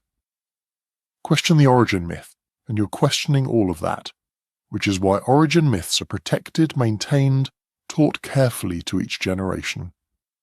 Third, that once an origin myth is established and institutionalized, it becomes very difficult to change. The Sumerian mythological framework was maintained for thousands of years, copied by scribes generation after generation, incorporated into religious practice, taught in temple schools. Even when the Sumerians as a distinct people disappeared, absorbed into Akkadian and Babylonian cultures, their basic mythological framework persisted. Fourth, that material evidence and textual narratives can tell very different stories. Archaeology reveals gradual development. Text presents sudden divine creation. Both are real, both are legitimate forms of evidence. Both tell us something true, just different kinds of truth. Material culture reveals what people did. Texts reveal what people thought about what they did, or at least what they wanted others to think about what they did. Fifth, that absence of evidence is itself evidence of a sort. The fact that Sumerian records don't describe a true beginning of the civilization tells us that describing such a beginning was either impossible or undesirable within their cultural framework. The silence is significant. What isn't said can be as revealing as what is said. Around 2300 BCE, Sargon of Akkad, one of history's first great empire builders, conquered the Sumerian city-states and created a unified kingdom controlling all of Mesopotamia. The Akkadian Empire didn't last long, fragmenting after about 150 years, but during its peak and in its aftermath, something important happened. Sumerian ceased to be a living language. It became a liturgical language, learned by scribes and priests for religious purposes, but not spoken in daily life. Akkadian became the dominant language of the region. But the mythological framework didn't change. The Akkadians adopted Sumerian myths, translating them into Akkadian and incorporating them into their own religious traditions. The Epic of Gilgamesh, originally a Sumerian composition, was expanded and reworked in Akkadian. The creation myths, the flood story, the king lists, all were preserved and transmitted in Akkadian versions. The gods' names changed. Enlil becomes Elil, Enki becomes Ea, but their roles and relationships remained similar. Later, when Babylon rose to dominance under Hammurabi around 1800 BCE, the same pattern continued. Babylonian culture was deeply indebted to both Sumerian and Akkadian traditions. The mythological framework remained stable even as political power shifted. The temples maintained their authority, the priesthoods preserved their knowledge, the scribal schools taught the old texts alongside new compositions. What's remarkable is that across all these transitions, across changes in language and political dominance, the basic claim remained constant. Civilization is a divine gift. Kingship descends from heaven. The current order reflects eternal principles established at the beginning of time. Different dynasties added their own names to king lists, positioned themselves as inheritors of ancient legitimacy, but the fundamental mythological structure persisted. This tells us something important. Powerful origins, myths, are incredibly resilient. Once established, once institutionalized in religious practice and scribal education and political legitimation, they can survive dramatic social changes. They can be translated across languages, adapted to new circumstances, modified in details while maintaining core structure. They're not fragile things easily overturned. They're robust frameworks that provide stability across generations. Now we're approaching the end of our journey tonight. We've explored why Sumerian records don't describe a true beginning of civilization, examining the archaeological evidence they ignored, the mythological frameworks they maintained, the political functions those frameworks served, and the epistemological limitations they faced. We've seen that this wasn't about ignorance or primitiveness. It was about culture, power, theology, and the fundamental human need to make sense of origins in ways that support social order and collective identity. The Sumerians gave us so much. They gave us writing, mathematics, literature, law codes, urban planning, architectural innovations. They created one of humanity's first great civilizations, a template that influenced everything that came after in the ancient Near East and ultimately throughout the world. Their achievements were remarkable. Their legacy is incalculable. But they couldn't or wouldn't tell us how it actually began. The messy reality of gradual development from Ubaid villages to Sumerian cities, the slow invention of technologies and social structures, the trial and error, the false starts, the contingent decisions that shaped outcomes, the purely human story of humans learning to live together in large numbers and making it work. That story is there in the archaeological record, in the layers of occupation at Eridu and Uruk and Ur, in the evolution of pottery styles and tool technologies, in the development of irrigation systems and the growth of trade networks, in the expansion of temples and the formalization of social hierarchies, The material evidence tells a developmental story even if the texts don't. And perhaps that's fitting. Perhaps material culture is better suited to preserving that kind of history anyway. Clay sherds don't have theological commitments. Mud brick foundations don't need to legitimize political power. The silent testimony of artifacts can reveal patterns that written texts, constrained by ideology and purpose, must obscure. The Sumerian records never describe a true beginning of civilization, because within their worldview, civilization didn't have a true beginning in the sense we mean. It had a mythological origin, a divine establishment, a founding that existed outside of normal historical time. And that mythological origin served crucial functions for their society, functions important enough that maintaining the myth was more valuable than recording developmental history, even if anyone had been capable of doing so.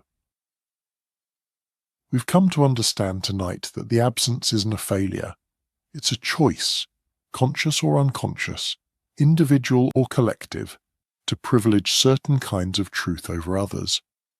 The Sumerians chose to preserve theological truth, truth about cosmic order and divine purpose, even at the cost of historical truth about how things actually developed. And given the options available to them, given the functions that origin myths served in their society, given the frameworks they had for understanding the world, it's hard to argue they made the wrong choice. We're different now. We have different frameworks, different priorities, different methods for investigating the past. We can see what they couldn't see. We can ask questions they couldn't ask. We can challenge narratives they had to accept. That's progress of a sort. But let's not be too proud. We have our own blind spots, our own mythologies, our own narratives that serve the power rather than reveal reality. We're not beyond the human need for origin myths. We just construct them differently. The lesson from Sumer isn't that ancient people were confused about their history. It's that all people, ancient and modern, construct their understanding of origins through narratives that serve purposes beyond simple, factual accuracy. We all tell stories about where we came from, and those stories are never just about the past. They're always also about the present, about what we are, about what we should be. The Sumerians couldn't describe a true beginning of civilization because doing so would have undermined the entire basis of their social order. Their silence on this point isn't a gap in the record. It's a feature of the record revealing what they valued, what they feared, what they needed to believe about themselves. And when we excavate their cities, when we translate their tablets, when we reconstruct their history from evidence they never intentionally left us, we're not just learning about Sumer, we're learning about ourselves, about how societies construct identity, about the relationship between power and narrative, about the functions that myth serves in human communities. That's the power of archaeology, of historical inquiry, of asking questions about the past. We can see things that people living in those times couldn't see about their own societies. And maybe, just maybe, future generations will be able to see things about our society that we can't see. Narratives we tell ourselves that serve our needs but don't fully capture complex realities. The Sumerian records are silent about the true beginnings of civilization, but their silence speaks volumes if we know how to listen. It tells us that civilization is always more than material development. It's also meaning-making, order-creating, narrative-constructing work. It's not enough to build cities. You have to explain why cities exist. It's not enough to invent writing. You have to contextualize writing within a larger story about human purpose. So before we end tonight, let's take one more moment to appreciate what we've uncovered.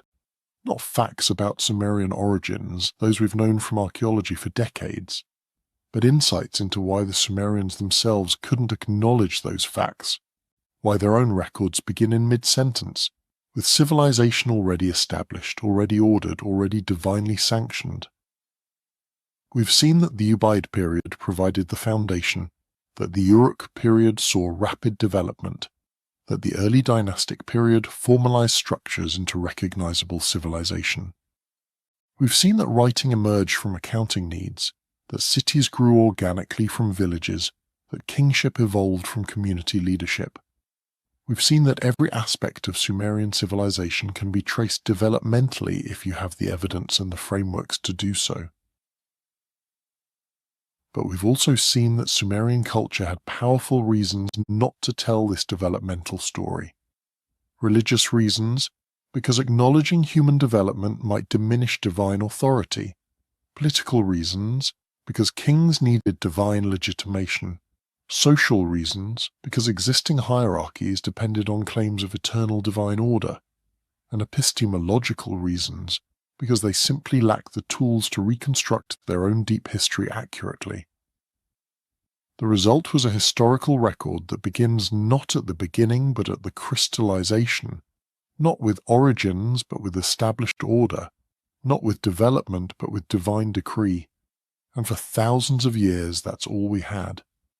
The Sumerian account of themselves, transmitted through Akkadian and Babylonian cultures, influential on Hebrew and Greek traditions, shaping how civilizations understood their own origins for millennia.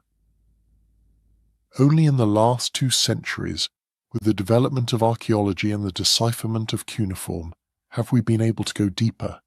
Only now can we see beneath the mythological surface to the developmental reality.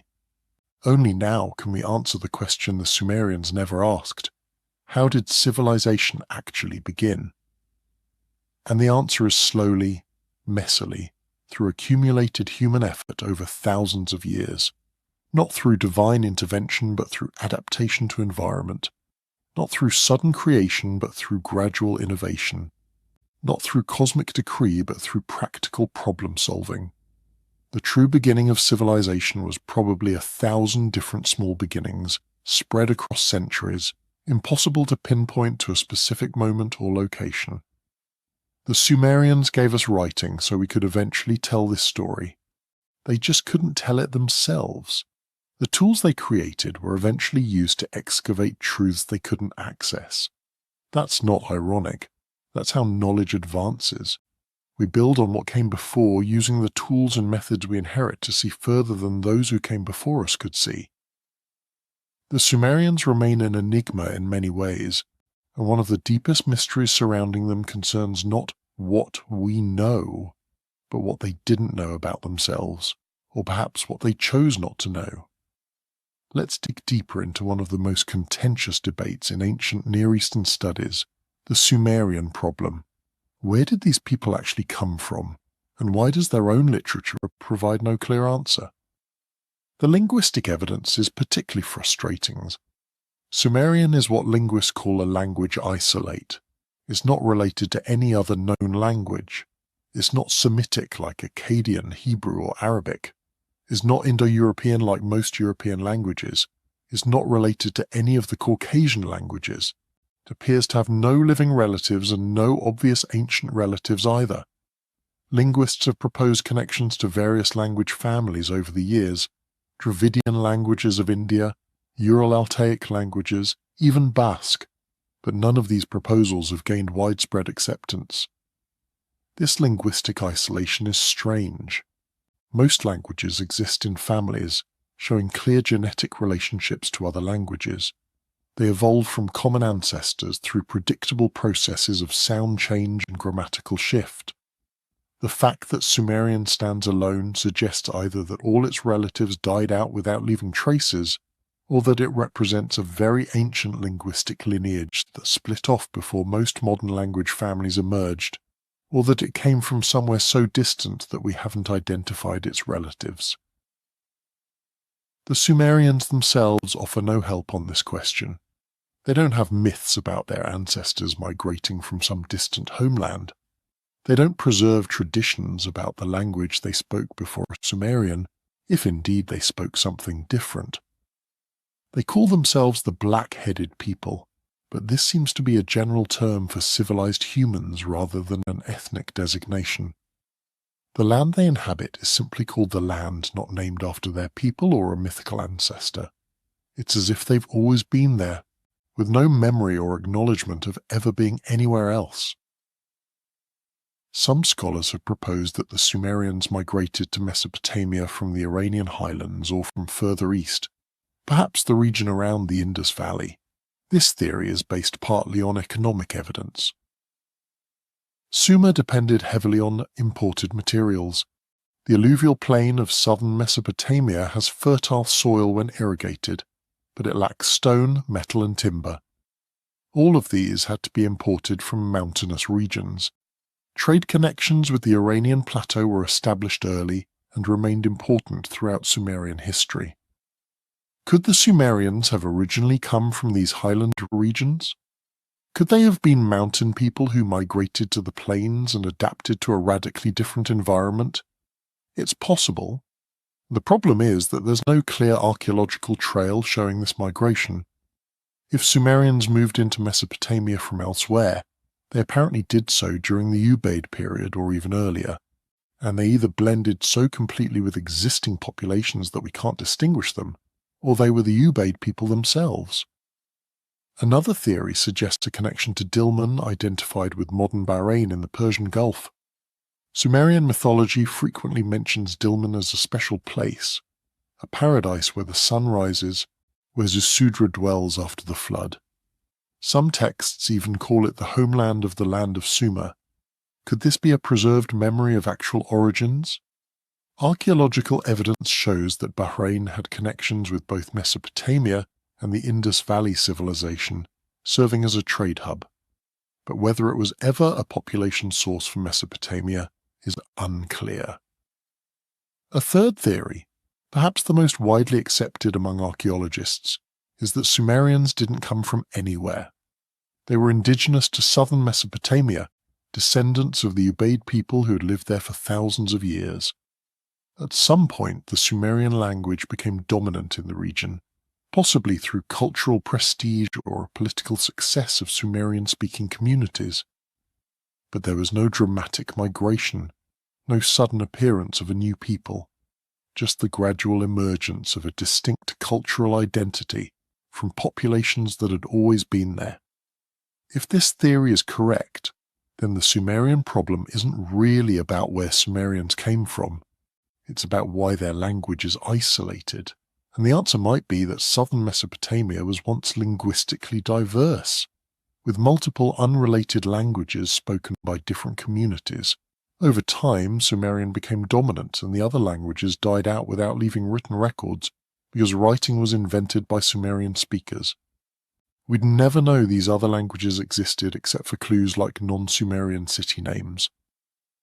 The genetic evidence, what little we have, doesn't resolve the question either. Studies of modern populations in Iraq, particularly the marsh Arabs who live in the wetlands of southern Mesopotamia and maintain traditional lifestyles, show genetic diversity typical of a region that has been a crossroads for millennia. There are genetic markers consistent with ancient Near Eastern populations, connections to both northern Mesopotamia and the Iranian plateau, and even some links to the Indus Valley region. But pinning down specifically Sumerian genetic heritage is impossible because we don't have well-preserved Sumerian DNA, and because the region has seen so many population movements and admixtures over the past 5,000 years. What we can say is that southern Mesopotamia has been continuously inhabited for at least 8,000 years, that multiple populations have contributed to its genetic makeup over that time, and that modern inhabitants carry ancestry from many of these groups. The Sumerians are part of that mix, but disentangling their specific contribution is beyond current capabilities. Genetically speaking, they didn't vanish. They were absorbed into the larger population of Mesopotamia, their descendants living on but no longer speaking Sumerian or identifying as a distinct ethnic group. The Sumerians themselves would have found all of this speculation bizarre. They weren't interested in ethnic origins or linguistic relationships. Those categories didn't structure their worldview the way they structure ours. What mattered to them was civilization versus barbarism, cities versus wilderness, order versus chaos. Where their ancestors came from geographically was irrelevant compared to the fact that the gods had established civilization in Sumer and that they were the inheritors and maintainers of that divine order. This gets at something fundamental about ancient identities. We think in terms of ethnicity, language, ancestry, genetics. They thought in terms of culture, religion, political allegiance. A person wasn't Sumerian because of blood or DNA. A person was Sumerian because they lived in a Sumerian city, worshipped Sumerian gods, followed Sumerian customs, spoke the Sumerian language. It was a civic and cultural identity, not an ethnic one. Someone from a completely different background could become Sumerian by adopting that cultural package. Conversely, ethnic Sumerians who moved elsewhere and adopted different customs might cease to be considered Sumerian. Let's think about the technology question, because technology is another area where Sumerian records are curiously silent about development. The Sumerians are credited with numerous technological innovations: the potter's wheel, which revolutionized ceramic production, the wheel for transportation, transforming the movement of goods, bronze metallurgy, creating tools and weapons far superior to copper or stone, the plough, dramatically improving agricultural efficiency, the sail, enabling water transport beyond rowing, cylinder seals for marking property and authenticating documents, mass-produced bricks for construction, advanced irrigation systems with canals, dikes, and reservoirs. Each of these technologies represents a significant innovation.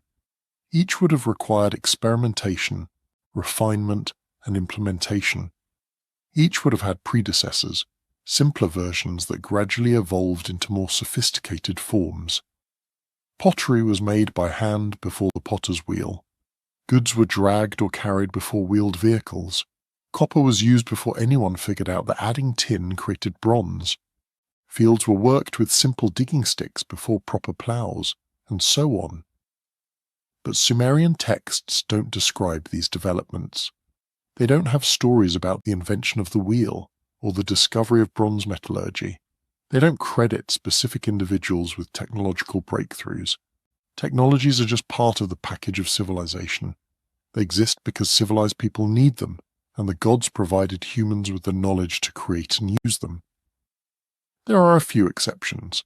Some texts mention the 7 sages, mythical beings who came from the sea before the flood and taught humanity various arts and skills. These sages, called Apkallu in Akkadian, are described as partly fish and partly human, advisors to the antediluvian kings.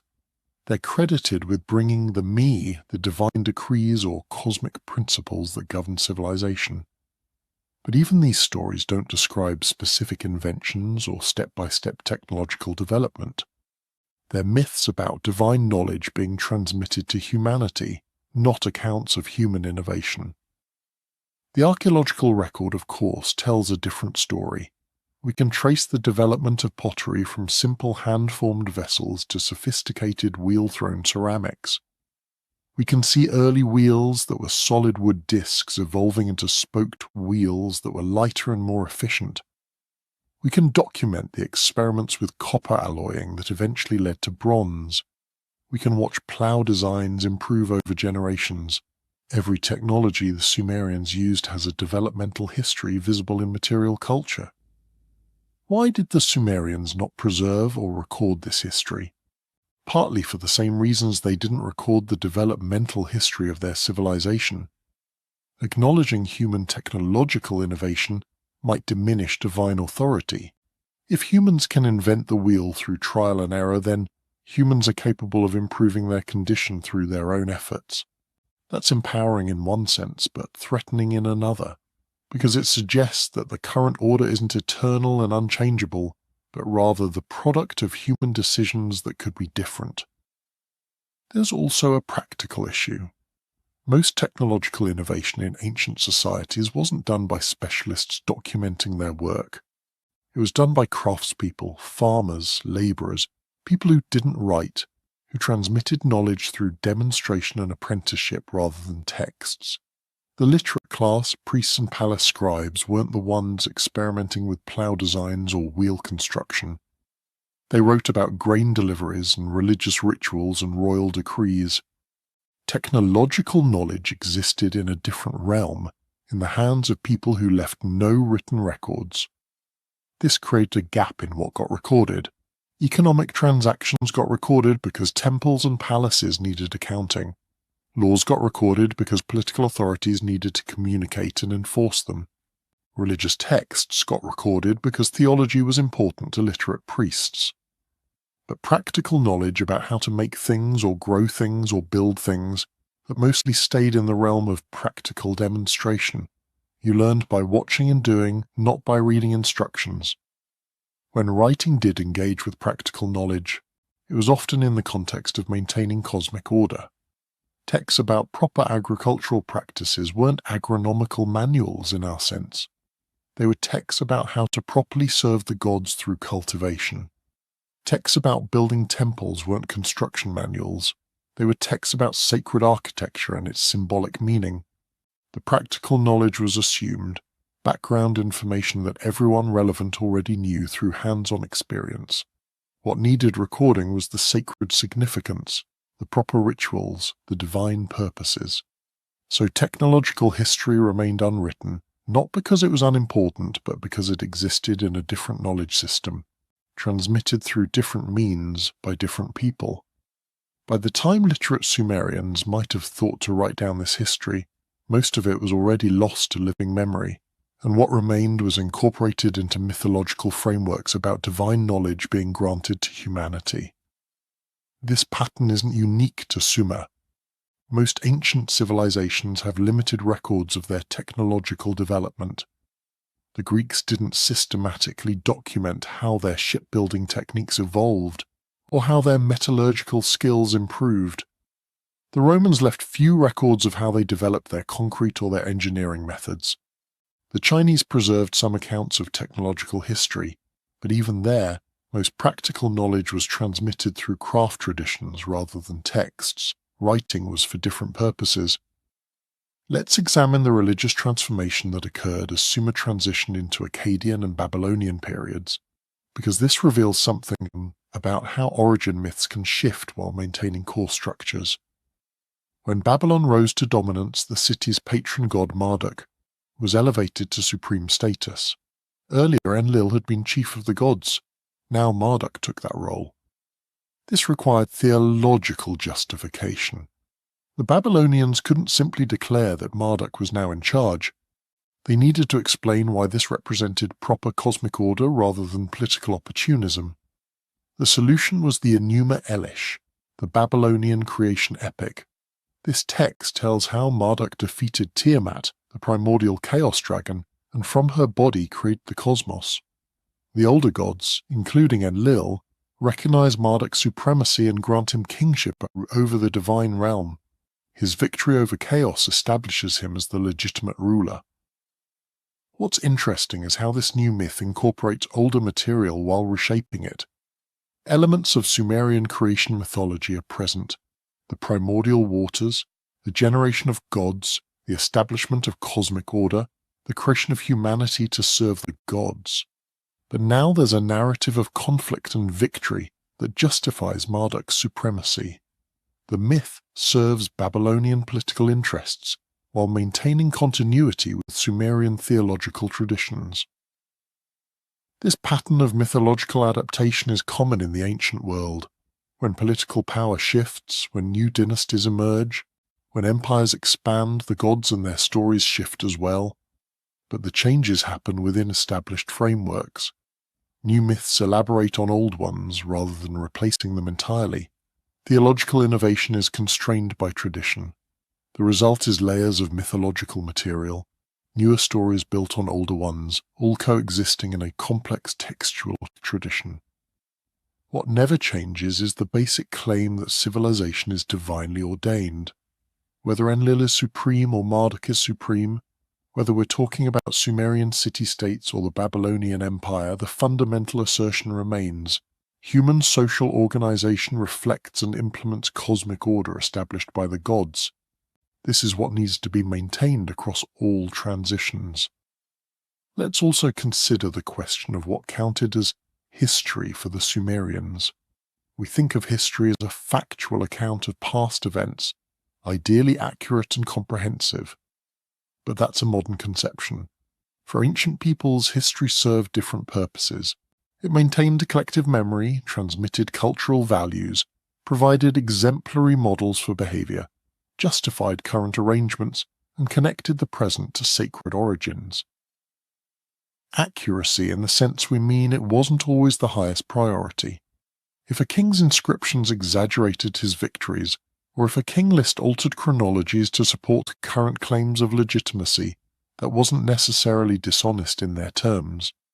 It was shaping the narrative to reveal deeper truths about cosmic order and divine will. The literal facts mattered less than the meaningful pattern. This isn't to say Sumerians were indifferent to factual accuracy. Administrative records were meticulously maintained because temples and palaces needed accurate information for practical purposes. Legal documents had to reflect actual agreements. But these were utilitarian records, not history in a narrative sense. History as narrative was always partly mythological, always interpreted through theological frameworks, always shaped by the needs of the present. We see this clearly in the Sumerian king list's treatment of contemporary rulers versus ancient ones. Kings from the recent past get realistic reign lengths and accomplishments that match other evidence. But as you go back in time, reigns lengthen and accomplishments become more legendary until you reach the mythological period where normal rules don't apply. The boundary isn't sharp, it's gradual, with history shading into myth the further back you go. This probably reflects genuine uncertainty. The Sumerians knew recent history from direct memory and written records. Earlier periods they knew from oral traditions that might preserve some accurate information, but had also accumulated mythological elements. The most ancient periods they knew only from myths, with no ability to distinguish historical kernel from legendary elaboration. They weren't being dishonest when they included mythological material. They were recording their understanding of the past as faithfully as they could given the evidence available to them. We should also address the environmental factors that shaped Sumerian civilization and that their texts largely ignore. Southern Mesopotamia is a challenging environment. It's hot and dry. It receives minimal rainfall, nowhere near enough to support agriculture without irrigation. The Tigris and Euphrates rivers provide water, but they are unpredictable, flooding violently in spring and running low in summer. The soil is fertile when watered, but saline when mismanaged. There's no stone for construction, no timber for building or fuel, no metals for tools and weapons. Surviving in this environment required sophisticated adaptation. Irrigation systems had to be designed, built, and maintained communally. Flood control required organization and labor. Managing soil salinity required understanding of drainage and crop rotation.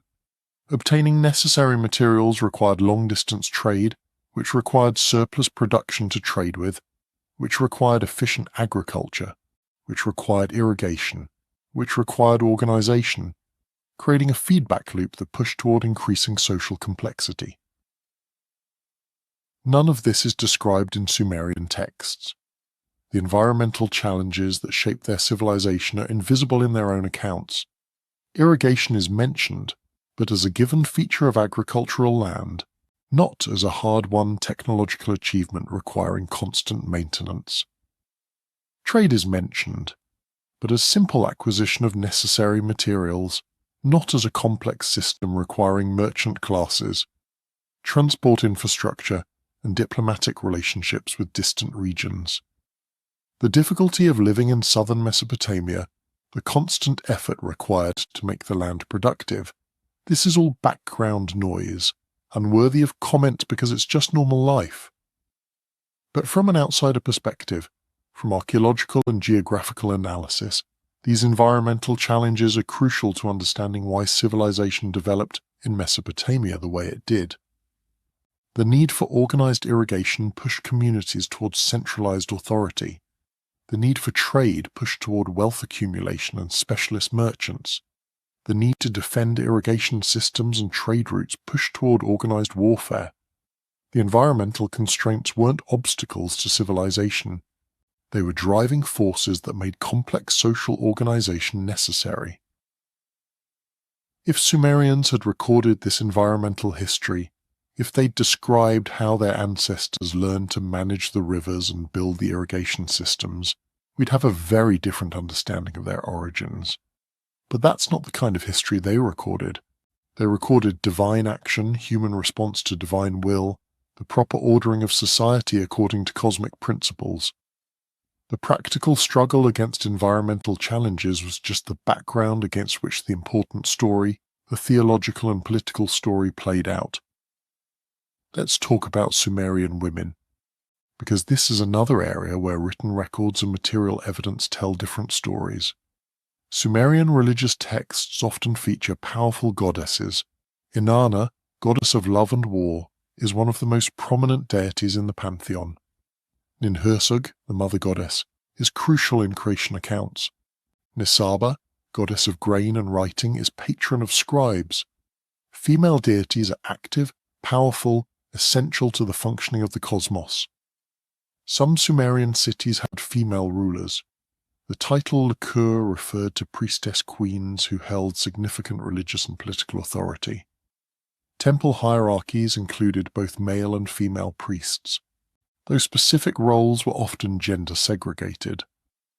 Some economic texts list women as property owners, engaging in business transactions, managing estates. At least in elite contexts, Sumerian women could wield considerable power and enjoy significant legal rights. But this needs to be balanced against other evidence. Most scribes were male, most kings were male. Most legal texts assume male heads of household. Women's testimony had less weight in legal proceedings. Inheritance generally favoured sons. The ideal of a woman's place being in the household, bearing children and managing domestic affairs, appears frequently in wisdom literature. So what was the actual status of women in Sumerian society? Complex and varied depending on class, context, and specific circumstances. Elite women could be powerful. Goddesses were certainly powerful in mythology, but most women probably lived within patriarchal structures that limited their autonomy and opportunities. The mythology doesn't straightforwardly reflect social reality any more than medieval Christianity's veneration of the Virgin Mary meant medieval women had equal status to men. Why does this matter for our question about origins? Because if we relied entirely on mythological texts, we might conclude that Sumerian society was relatively egalitarian in gender terms, with female deities and priestesses suggesting women's high status. But material evidence complicates that picture.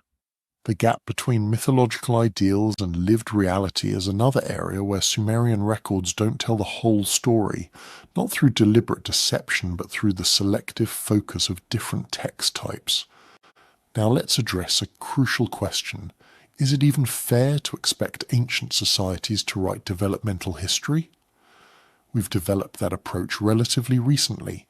The historical method as we understand it, with its emphasis on documentary evidence critically evaluated, on distinguishing primary from secondary sources, on reconstructing past events as accurately as possible. This emerged in the 19th century CE. Before that, most history writing was more like storytelling, with varying degrees of concern for factual accuracy. The Sumerians couldn't have written history the way we write it, even if they'd wanted to. They lacked the methodological tools, the philosophical frameworks, the comparative evidence. They were pioneers of writing itself. Expecting them to also invent modern historical methodology is like expecting the Wright brothers to build a 747. They made amazing achievements with what they had. We can't fault them for not making achievements that would require foundations they couldn't possibly have. What we can do is understand why they wrote the way they did, what purposes their writing served, what assumptions shaped their approach, and we can recognize that their writing, while not meeting our standards for historical accuracy, is still valuable evidence. It tells us how they understood themselves, what they valued, what they believed, how they organized their society. It's not the whole story, but it's part of the story, and an important part. The absence of developmental history in Sumerian texts tells us something significant. It tells us that developmental thinking wasn't natural or obvious to them. It tells us that their worldview was structured differently than ours. It tells us that the questions we think are obvious — how did civilization develop? Where did specific innovations come from? What was the process by which simple villages became complex cities? These questions didn't seem urgent or important to them. They had different questions. What is the proper relationship between humans and gods? How should society be organized? What laws should govern behavior? How should the sacred be distinguished from the profane? Their texts address their questions, not ours. That's not a failure. It's just a reminder that different societies care about different things and approach knowledge differently. We happen to care about developmental history. They didn't. Neither approach is objectively superior. They're different tools for different purposes. As we move toward the conclusion, let's reflect on what the Sumerian example teaches us about the relationship between material culture and written records. Archaeologists and historians often have to reconcile evidence from these two sources, and they don't always align neatly. Material culture, the physical remains of past societies, provides certain kinds of information. It shows us what people made, what they ate, how they built, what tools they used, how they were organized spatially, what resources they accessed. It's concrete, specific, and largely free from intentional bias, though interpretation can still be contentious. Written records provide different information. They tell us what people thought, or at least what literate people thought worth recording. They preserve voices, arguments, narratives, values. They give us access to subjective experiences and cultural meanings that material culture alone can't provide. But they're also selective, biased, shaped by the purposes and perspectives of whoever did the writing. In the Sumerian case, material culture reveals gradual development over millennia. Written records present sudden divine creation, which is true, both in different senses. Material culture reveals material processes. Written records reveal cultural interpretations of those processes. We need both to understand Sumerian civilization fully. The clay tablets without the archaeological context would leave us thinking Sumerians appeared suddenly with fully formed civilization. The archaeological record without the texts would tell us about technological and social development, but wouldn't reveal how Sumerians understood their own existence. The integration of these two sources is what modern scholarship aims for. Use material culture to reconstruct what actually happened. Use textual evidence to understand how people interpreted and responded to what happened. Don't privilege one source over the other. Recognize that they're answering different kinds of questions and that complete understanding requires both. The Sumerian records never describe a true beginning of civilization because they're answering theological and political questions, not archaeological ones. They're explaining cosmic order and divine will, not material processes. Criticizing them for not being archaeology is like criticizing poetry for not being chemistry. Different forms of knowledge address different aspects of reality. Finally, let's come back to where we started. The Sumerians created one of humanity's first great civilizations. They left us an incredible legacy. Writing, literature, mathematics, urban planning, legal codes, technological innovations. They shaped the development of the ancient Near East and, through that, influenced the entire subsequent history of Western civilization. The Mesopotamian cultural sphere they helped create would eventually give rise to the Akkadians, Babylonians, Assyrians, and others who built on Sumerian foundations. But they left us a puzzle. Their own records don't explain how they became who they were. They don't describe the development of their civilization. They present it as always already there, divinely established, existing outside of normal historical causation. This isn't accidental. It's not a gap that needs filling.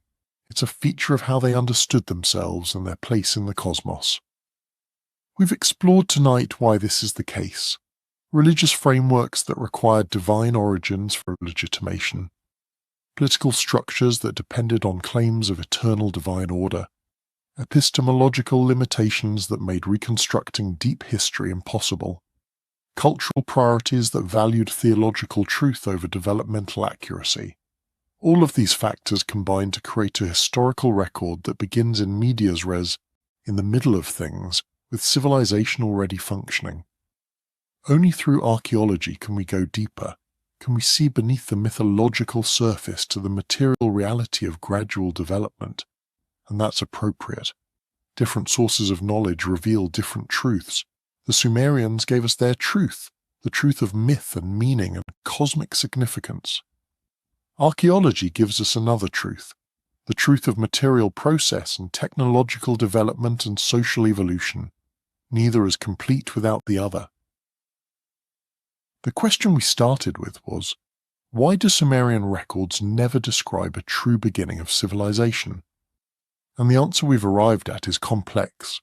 They don't describe it because their worldview didn't allow for it, because their political structures required mythological rather than developmental origins, because their epistemological tools couldn't reconstruct it, and because it wasn't the kind of truth they were interested in preserving. They were writing different kinds of history for different purposes than the history we write today. That's not a criticism of the Sumerians. It's an observation about the diversity of human approaches to understanding the past. They pioneered writing and gave us invaluable records of their civilization. They just didn't write the kind of records we might have wished they'd written. That's the nature of historical sources. They always tell us what their creators thought was important, not necessarily what we wish we knew. Before we close, one final thought. As we study the Sumerians, as we note what their records include and what they exclude, we should perhaps turn that analytical lens on ourselves. What are we not recording about our own society? What aspects of our civilization will future historians struggle to reconstruct because we took them for granted, considered them too mundane to document, or framed them in ways that obscure material realities? We record enormous amounts of information. We're probably the most documented civilization in human history, but documentation is always selective. Future archaeologists won't struggle to know what happened. They'll struggle to understand what it meant, how we actually lived, what we truly valued versus what we claim to value. They'll have our words, but will need material culture to check those words against reality.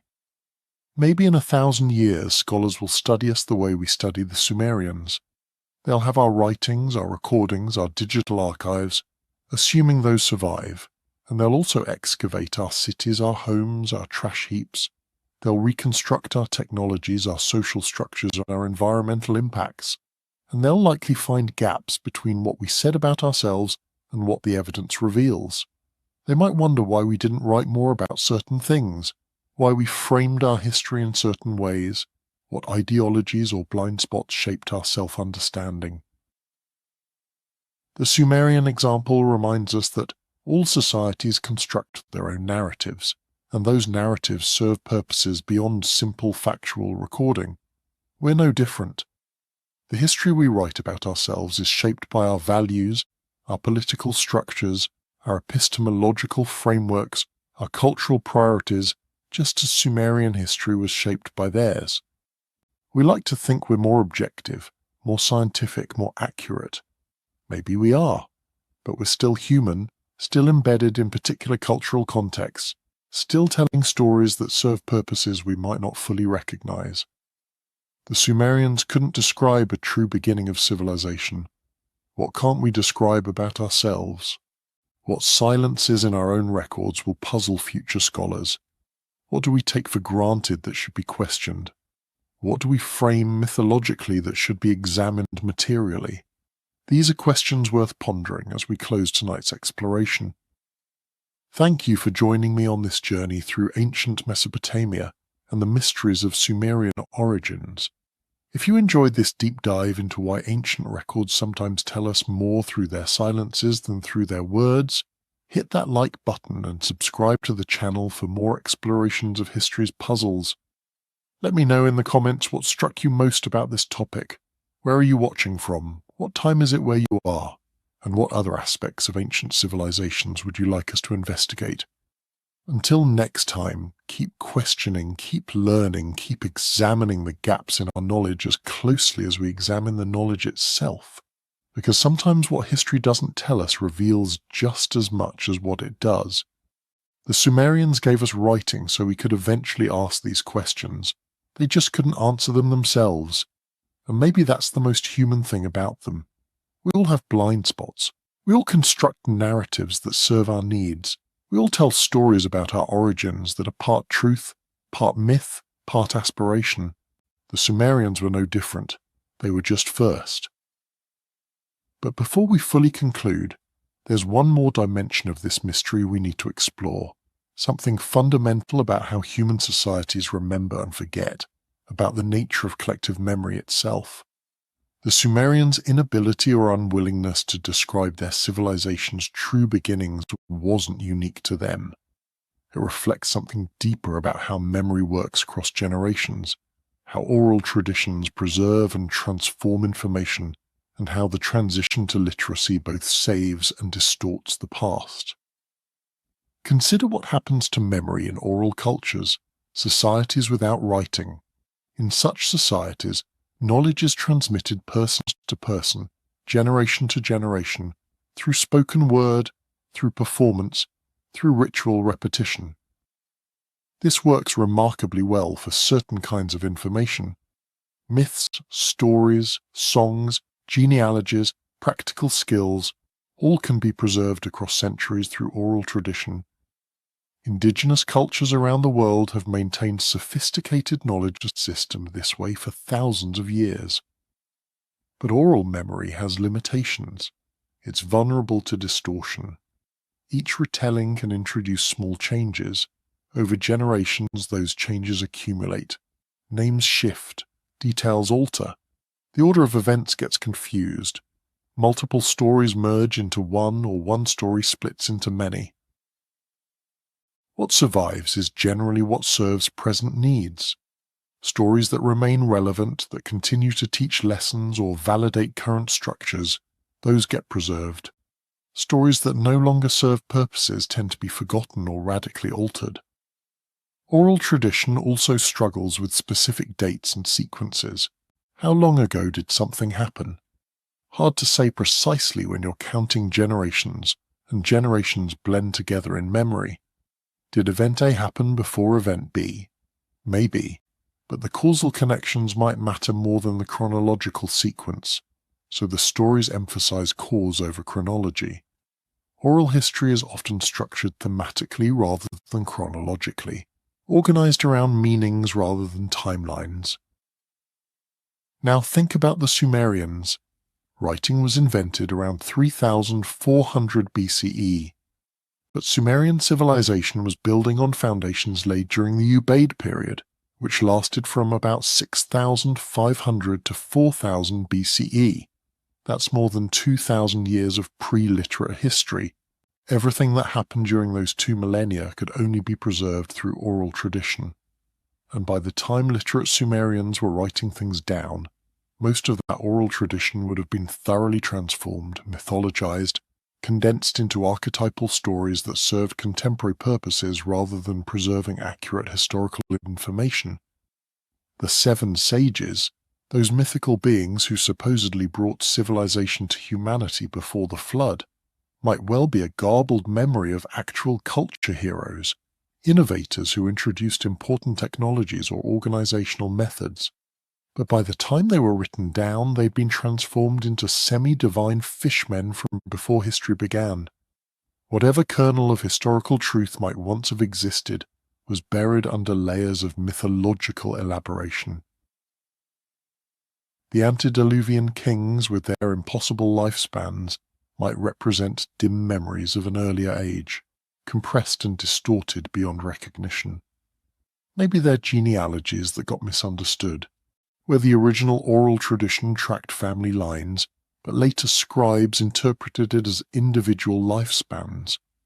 Maybe they're multiple rulers combined into single legendary figures.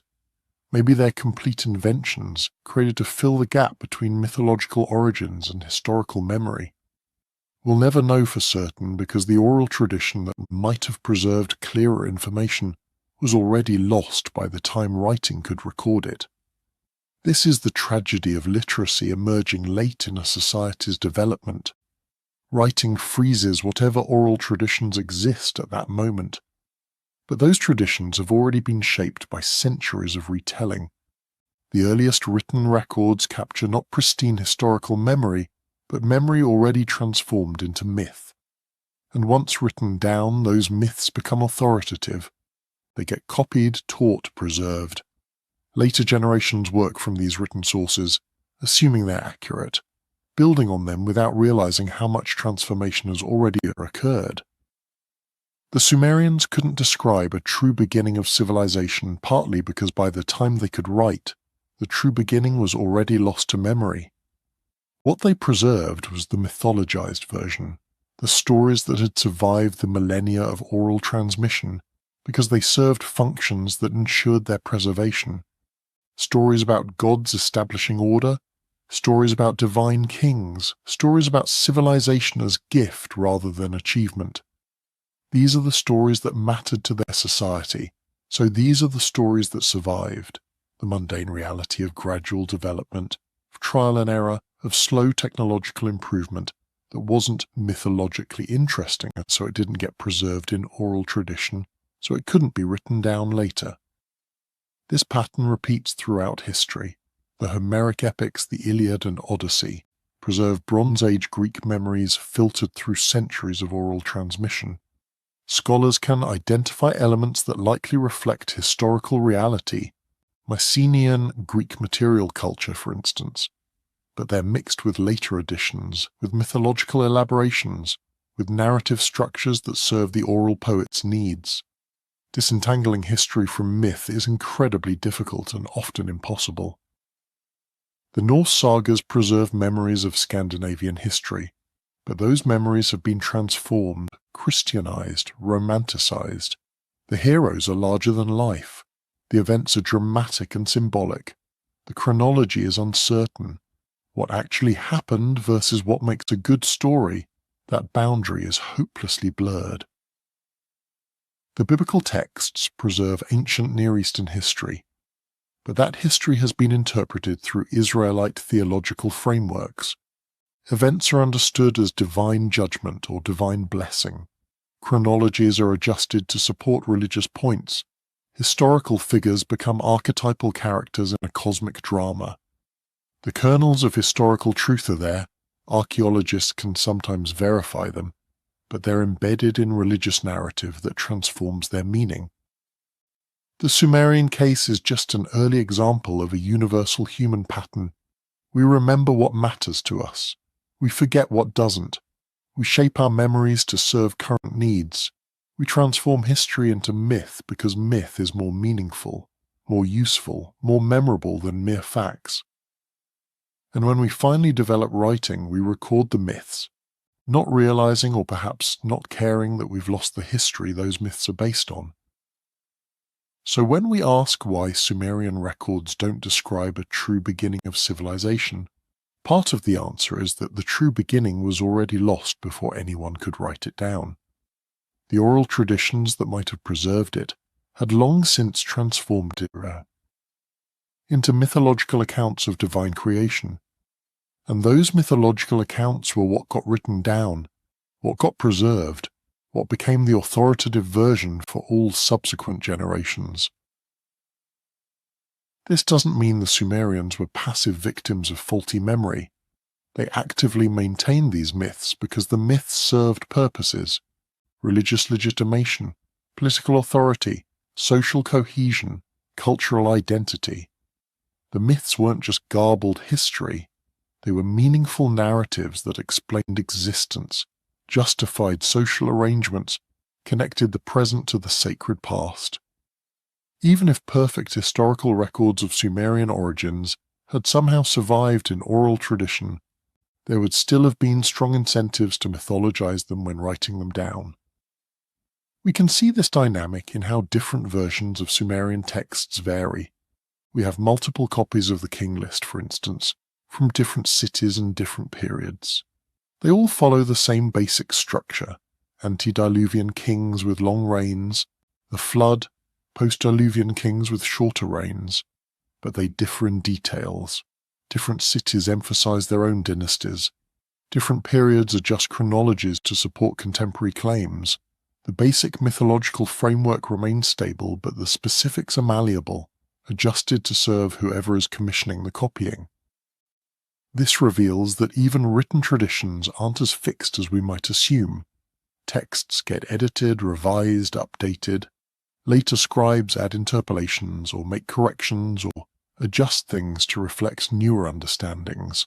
What we think of as the Sumerian king list is actually multiple versions of a text tradition that evolved over centuries. There's no single authoritative original. There's a family of related texts that share basic structure but differ in execution.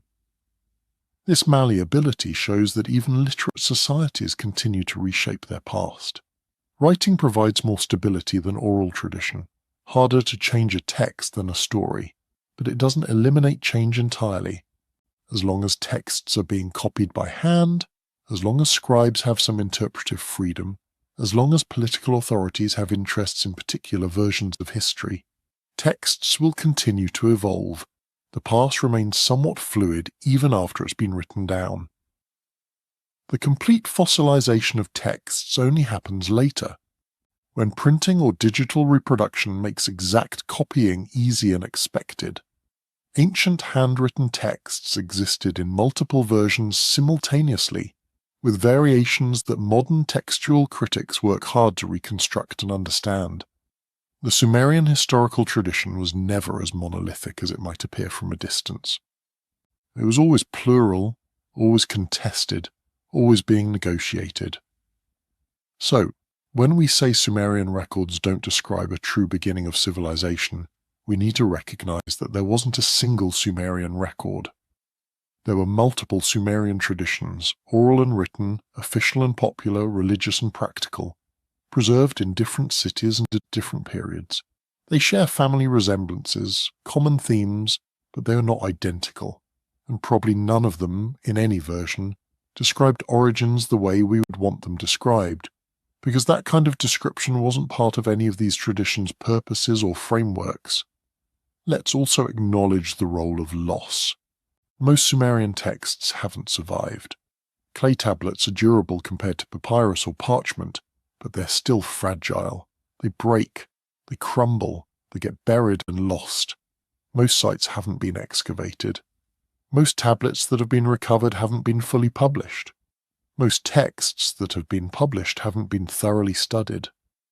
Our sample of Sumerian literature is a tiny fraction of what once existed. Could there have been Sumerian texts that did describe origins more developmentally? Texts that haven't survived or that we haven't found yet? It's possible, though probably unlikely. The texts we have come from libraries, temple archives, palace collections, places where the most important texts would have been preserved. If there were heterodox accounts of Sumerian origins, they probably weren't considered important enough to maintain multiple copies in major archives, which means they're less likely to have survived. But we should maintain some humility. Our knowledge is incomplete. New discoveries happen regularly. Occasionally a tablet turns up that changes scholarly understanding of some aspect of Sumerian culture. We can't rule out the possibility that somewhere in the ground in Iraq there's a cache of tablets that would revolutionize our understanding. It's unlikely, but not impossible. What we can say with confidence is that in the corpus of Sumerian texts we currently have, in the well-preserved and well-studied materials from major sites, there's a consistent pattern. Origins are mythologized. Civilization is presented as divinely established. Development over time isn't described. This consistent pattern across multiple sites and periods suggests it reflects something fundamental about Sumerian culture, not just an accident of preservation. The silences in the Sumerian record, the absence of developmental accounts, the mythological framing of origins, this isn't random. It's systematic. It tells us how Sumerians thought about themselves, how they understood their place in the cosmos, what questions mattered to them, what truths they prioritized, is negative evidence, but negative evidence can be powerfully informative if we attend to it carefully. As we truly close now, as we reach the end of this long exploration, let's return one final time to that central question. Why do Sumerian records never describe a true beginning of civilization? We've seen multiple interlocking answers, religious frameworks that required divine origins, political structures that depended on mythological legitimation, epistemological limitations that prevented reconstruction of deep history, oral traditions that transformed history into myth before writing could preserve it, cultural priorities that valued theological truth over developmental accuracy, the malleability of both oral and written traditions, the purposes that origin myths served in Sumerian society. All of these factors work together to create a historical record that begins not at the beginning but in medias res, with civilization already functioning according to divinely established principles. The Sumerians couldn't tell the story of their origins the way we would tell it, because their entire worldview, their entire cultural framework, their entire system of knowledge and meaning, all of it was structured differently than ours. They weren't wrong. They weren't ignorant. They weren't deliberately obscuring truth. They were operating within the conceptual tools available to them, serving the social functions their texts needed to serve, preserving what they valued as important. That their values and frameworks differ from ours doesn't make them inferior. It makes them different, and understanding that difference, really grasping it, helps us understand not just Sumer but something fundamental about human societies and how they construct meaning.